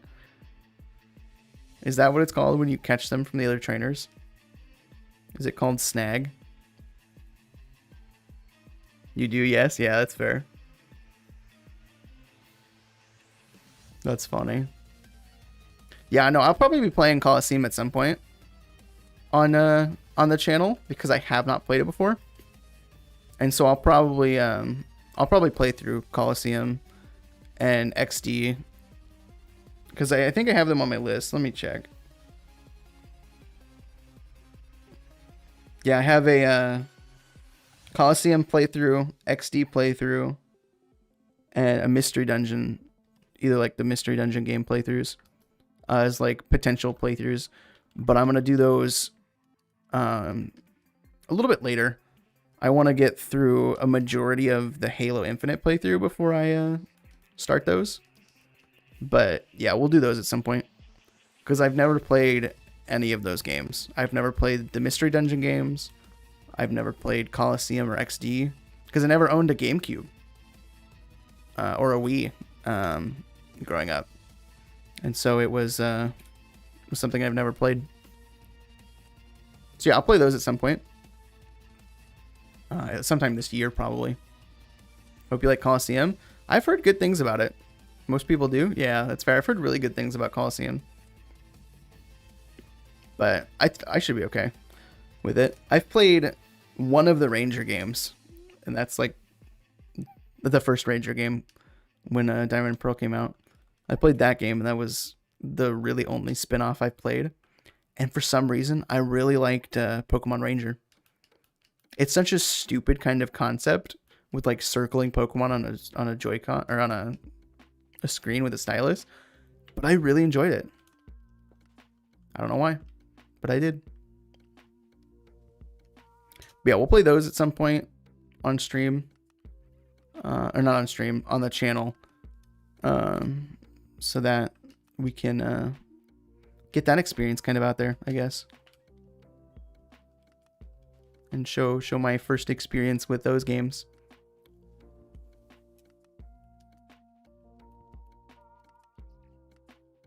But yeah, we'll play those at some point.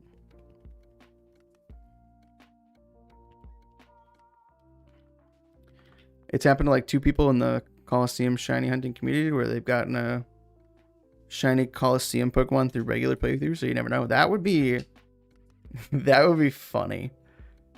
Because I haven't gotten a shiny in a regular playthrough for a couple years now. Not since I played through Platinum, my English Platinum a couple years ago. So that'd be really funny. I'm probably due one at some point here soon. So that'd be really funny if I got one at Colosseum, just out of nowhere. I'd probably cream my jorts, not gonna lie. That would be a pretty epic moment, for sure.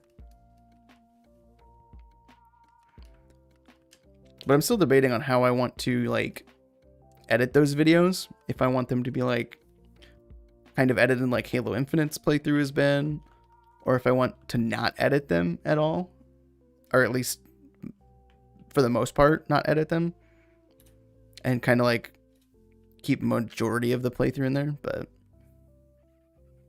that will be my gateway drug. Yeah, probably not. I don't think anything will entice me to do minimum 2-minute resets. I don't even want to do the minute resets on Sword and Shield, or not Sword and Shield, BDSP. I don't think anything will entice me to do that long of resets. At least, I guess, in Colosseum, you're like constantly doing stuff. In BDSP, you're just waiting through loading screens. So it's like a little annoying, but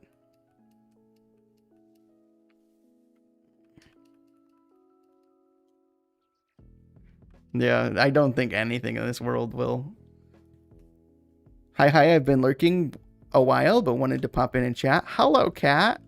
Madam Booty Basket. How are ya? Hope you're doing well, friend. We haven't played Phasma with you in a while. You've been off doing your own thing, playing Minecraft or whatever, I guess. I don't know. Hello, sir. I am good. That's good. That is good. We'll have to play some Phasmo at some point here in the next couple of days. Get the gang back together. Today started as stressful as hell, but I'm watching Black Lagoon and loving it. Is that an anime? Because I've never heard of it. I'm kind of lame when it comes to anime names. Yeah, that's Cat. Yeah. Yes, it's very good. Okay. Maybe I'll have to put it on my watch list on Funimation. Because I'm terrible at watching animes. Like, people will recommend them to me, and then it'll take me like months to get to them.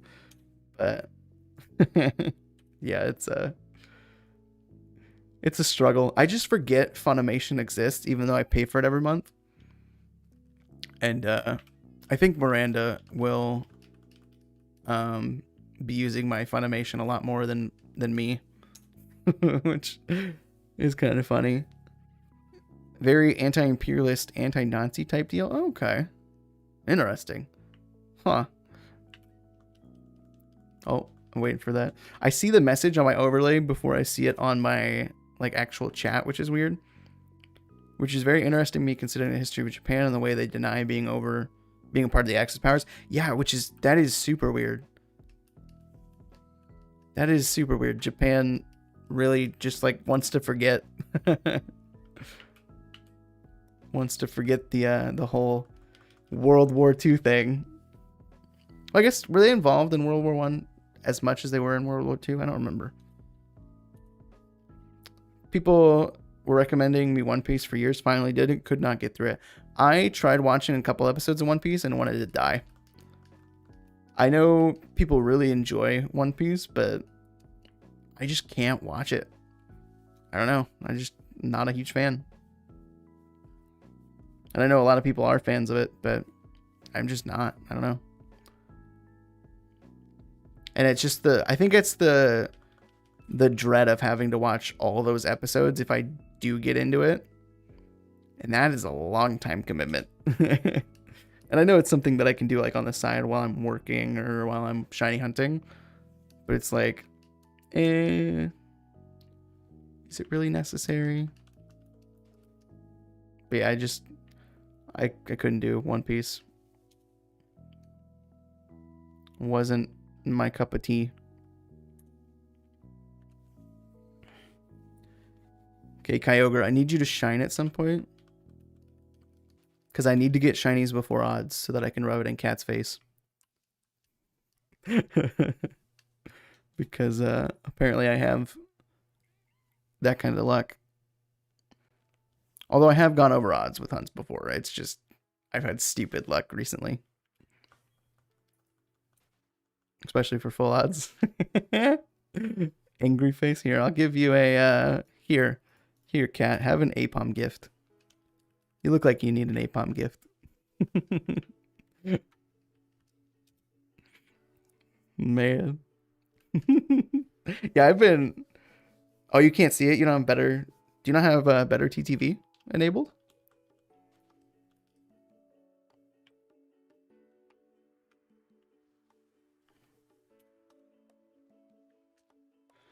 One Piece was just the same garbage of oof, we just fought a strong dude, man, but this next dude doesn't even compare. So Dragon Ball, basically. So Dragon Ball. I don't know why it won't work. You might have to enable it for YouTube itself. I'm not 100% sure. You may have to enable it for YouTube. I don't know why. I'm having trouble figuring out why it doesn't work for the chat on screen. It just puts the text and not the actual emotes. But I asked Lil Witch about it earlier because I noticed she uses BTTV and like a chat box that shows them, but I think I've been able to see other BTTV emotes on YouTube, but I'm not sure. Yeah, that's fair. Yeah, I might as well look into it. Because I think I see better TTV emotes on other people's channels too. I don't remember. I haven't been into... I didn't really check in Yugo's streams earlier.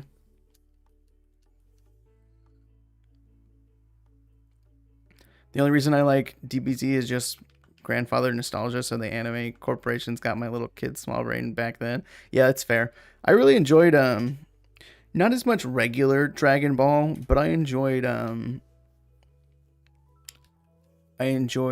Dragon Ball Z, and I really enjoyed Dragon Ball Super. I thought that was really good. I thought the fight sequences and everything in that were really cool.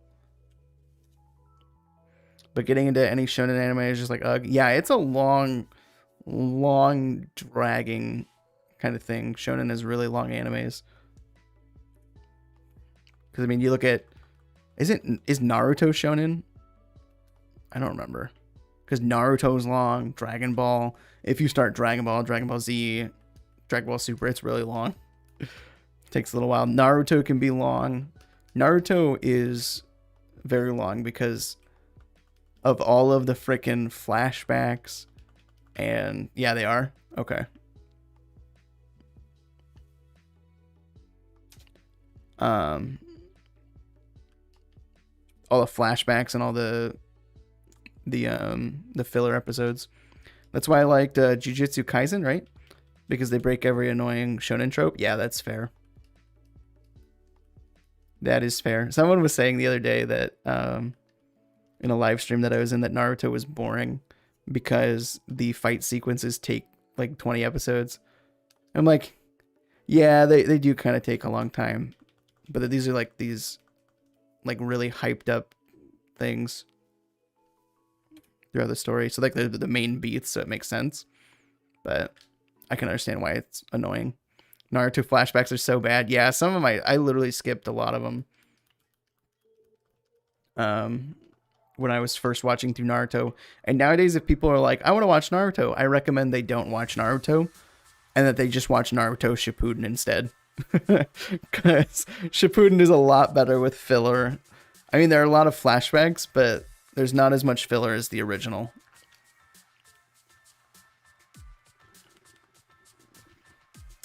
I couldn't even with Jujutsu as well. I get more into stuff like Mob Psycho, One Punch Man, and Psyche. Why is that what bothered you about Jujutsu Kaisen? Oh.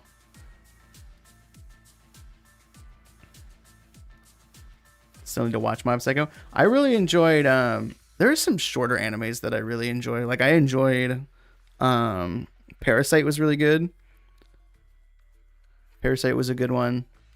I guess even, what is it called? My Hero Academia. It's not very long, but it's good. I think their story is good. It's kind of annoying at points, but yeah, shorter animes like Parasite, Death Note was really good. I started watching at one point. Apparently I forgot that I was watching it until last night. I was watching Goblin Slayer. And I remember watching the first 2 episodes and I thought it was pretty good. But just haven't watched it since. Because like I said, I forget that Funimation exists. I need to like put it on my bookmarks or something. To like make it a habit to actually go watch it.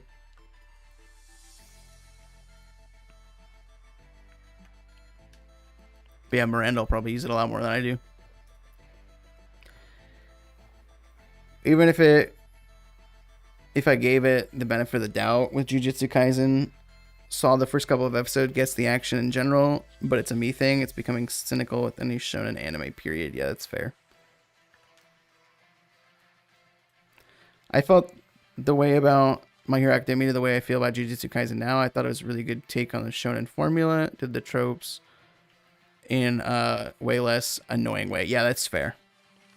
That's fair. It's not super dragged out in their fights. Become very cynical as well. That's fair. Everybody has their own like anime preferences or like entertainment preferences, so it's definitely interesting. Like I can never go back and watch, like I can't watch the Pokemon anime, like the old Pokemon anime. It just sucks. Like it's so bad in my opinion. Because it just drags on for the longest time. I just can't watch it. The new stuff is fine. I think the new stuff is okay. I mean, it drags at some points, but it's not as bad.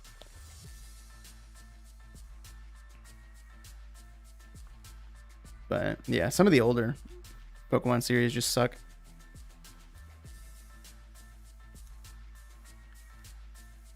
Dun, dun, dun, dun, dun. I think we're going to get to 3850, and then I'm going to take a break because I have not gotten up and taken a break yet.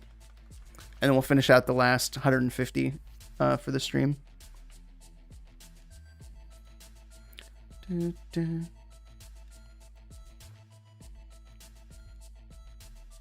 Let's see. Oh no. Your message is loaded on the overlay, but it's not loaded in my chat. I can't see it.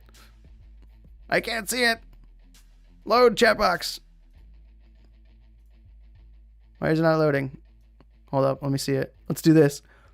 Even if it might be good, it didn't grab me in those couple of episodes. Ain't the type of dude told it gets good in episode 10 or season 3 can't be fucked. Yeah, that's fair. I don't know why it's not showing up in my chat box. Hold up, let me refresh my stream chat. Okay, me. Okay, we have it all refreshed now. It should be good. Okay. I don't know why that didn't show up in my chat box on YouTube. It still hasn't shown up there. I watched the new anime by the guy who did Death Note. I just don't care. Really?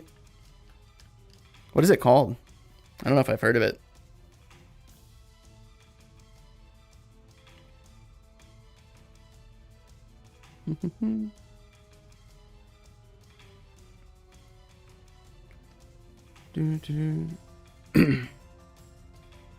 It's the same reason why I haven't gotten to Demon Slayer, because the first episode was, oh, like, my whole family's dead. Like, bro, I've seen this so many times, why should I care? You see, I'm kind of the same way. Called Platinum End? Okay. I'm kind of the same way with Demon Slayer. It's like, I watched... How much of Demon Slayer did I watch? Funimation? I watched all the way up to episode 17. Almost 8. Yeah, episode 18. And I wasn't a fan of it. It was not catching my eye. At all. Monster Hero, My Hero Academia is one of the few exceptions. I was an X-Men fan, and from the first episode, the characters grabbed me. Written really well, and me and my wife are invested. Nice.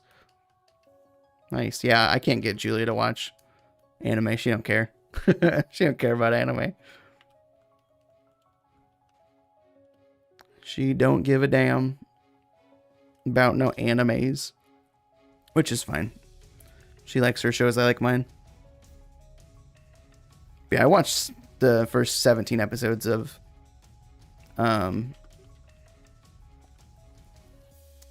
whatever you call it, Demon Slayer, and I just didn't care. And people were like, oh, it's so good. Like, it's okay. Too many anime try so hard to get me to care about the main character by showing her family die, or just have so much tragedy porn to get me feel for this character without spending time or giving me a reason to care. Yeah, that's kind of how I was when I first watched Attack on Titan. Because, like, they have all that, the tragedy of humanity dying to the giants. But when I went back and watched it a second time, I really enjoyed it. But this new season of Attack on Titan, I could care less for. I don't think it's that good. At least the first half wasn't that good. If I get enough time to see the character and their personality, and then they will have a tragedy hatch, then I will play. Yeah, that's fair. That is fair. Yeah, this new season of Attack on Titan, I've been seeing everybody post about it. I'm like, yeah, I really don't care. Like, the first half was so far off of where it needed to be, in my opinion, that Eren is just cringy at this point. I mean, he was kind of cringy before, but now he's just, like, super cringe, and I don't like it. So, Chainsaw Man is the exception? Oh, yeah. That's fair. That is 100% fair. But I mean, I'll probably end up watching the second half of season 3 at some point. But it's like, I'm not hyped up for it like I used to be. Not hyped up for it like I couldn't. Same reason I couldn't get into Tokyo Ghoul. Yeah, that one I couldn't get into either. I couldn't like I like good like fight scenes in anime and stuff, but Tokyo Ghoul just kind of dragged for me. Attack on Titan is also an exception for me as well. Got invested. I really like the politics behind it, but I don't want to recommend people that it didn't catch the first time. Yeah, that's fair. Yeah, it's just kind of like, yeah, seasons 1 and 2, perfect. You could have ended it there. Didn't have to have this whole mainland thing.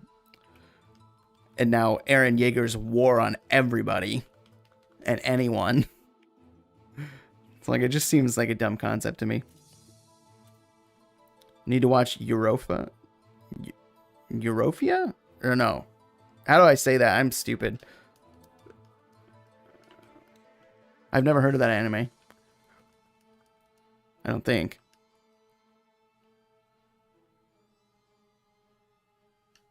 There's no good or bad points. It's just war at some point. Yeah, there's a lot of different things in Attack on Titan that are cool. Euphoria? Oh, Euphoria. Okay. Euphoria. Okay. Yeah, that's fair. It's all just, especially, I guess, now that you have the background of why people are in this area that Attack on Titan takes place on. I guess it makes sense.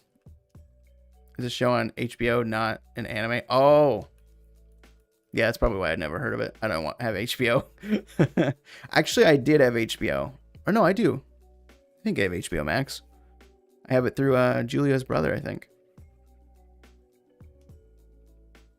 Yeah, I do. I have HBO Max on my phone. I have it through her brother. I don't remember what I used HBO to watch, though.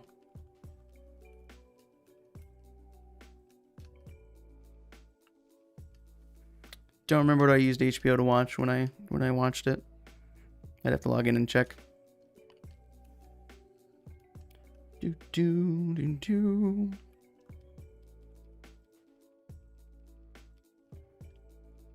Okay, come here. Come here, Kyogre. You're not shiny. Unfortunate. Okay, 11 more encounters on Kyogre, and then we'll go ahead and we'll take a break. Because I gotta use the restroom. Stretch a little bit, and then we'll finish off at 4,000 encounters for tonight. Or 4,000 soft resets, rather. It was awesome hanging out with you guys. Heck yeah, dude. Have a good night. Have fun, Clock, if you're going to be shiny hunting still. Have a good one. Thanks for stopping by, dude.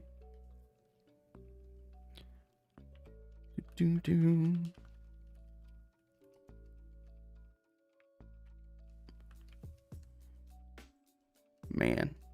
I can feel like I really have to go to the bathroom. I can feel it. But I want to get to the even number. I just want to get to the even number. Yeah, dude, have a good one.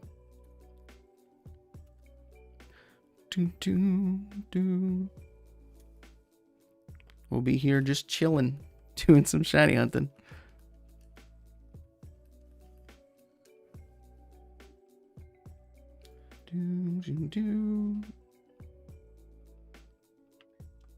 Okay. We'll probably get to, I don't know what number we'll stop at for Valley Windworks, but we'll get somewhere, I guess.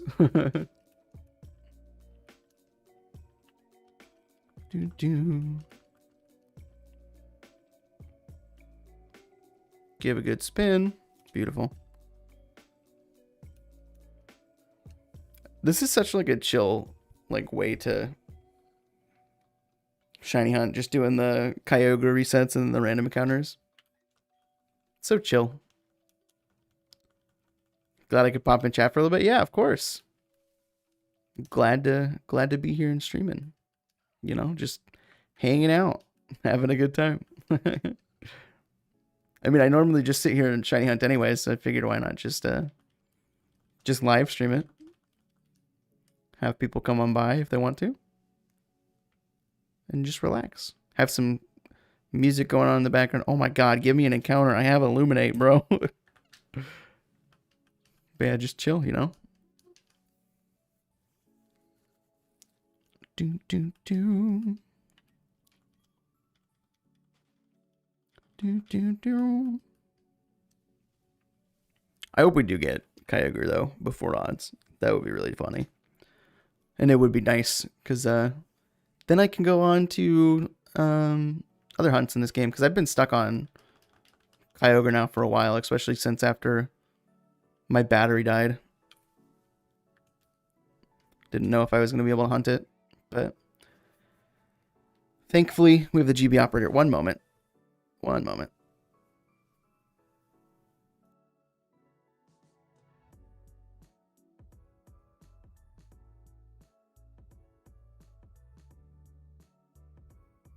Okay, sorry about that.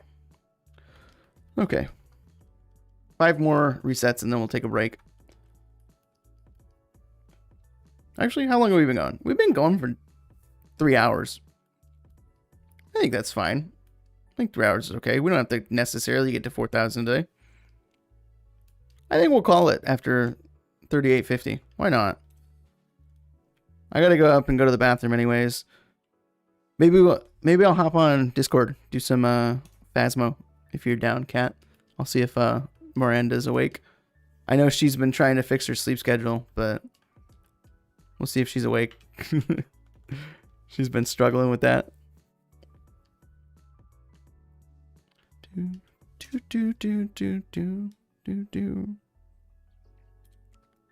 Okay, Kyogre, nope. Not shiny. Ooh. Yeah, my body's feeling it. My body wants to go to the restroom. My body wants to go to the restroom so bad. 3 more encounters. Are they plans for tonight? Sorry, maybe tomorrow night? Okay. Yeah, I don't know what I'm doing tomorrow night. I know Julia's off work, so I might be a little busy, but if it's like later, I should be okay. Come on, Mesprit. You need to get inside the Pokeball. Julia just got on her plane. Fine. She'll be home in 3 hours or so. She lands at like midnight. Yay. I'm gonna stay up till then. I'm gonna go pick her up. Do. Kyogre. Nope. Okay, one more Kyogre reset, and then we'll call it. Ooh. We got a pretty decent amount of encounters in today. We started at 3,500. So for 3 hours almost, it's not terrible. Not terrible at all. Let's see. Oh, 3850 is not shiny. Let's do 4 more encounters on Brilliant Diamond so that we can get to 490 at least. At least get to a even-ish number. We'll see if we get a shiny on there. But yeah, no Kyogre tonight, unfortunately. 3850 though. So we got pretty far. Hey, sorry I've been lurking, but have a nice night. Yeah, you too, Cohen. Thank you for lurking. Thank you for stopping by. I really appreciate it, dude. Thanks for coming with Hugo's little raid, I guess you could call it. And thank you for everybody else who would come. Clock, Cat, Hugo. I don't know if he's still listening, but thank you guys for coming by. It really means a lot. Doing my first couple of live streams here over on YouTube. I don't know what the next live stream is going to be. I have to go look at Julia's schedule, but it's mainly going to be, if I do live stream, it's going to be obviously when I'm not busy with work. And then when she is, when she's at work, like working nights. So that I'm not disturbing her. But let's do this last encounter in Brilliant Diamond. Can we get lucky? Nope. Not lucky, unfortunately. But there we are. Thank you guys again for coming by. I really appreciate it. I'm gonna hop out, go use the restroom, stretch a little bit. I will be probably playing some Phasmophobia after this, but thank you again. Of course, have a good night. You guys are awesome. So thank you. Adios.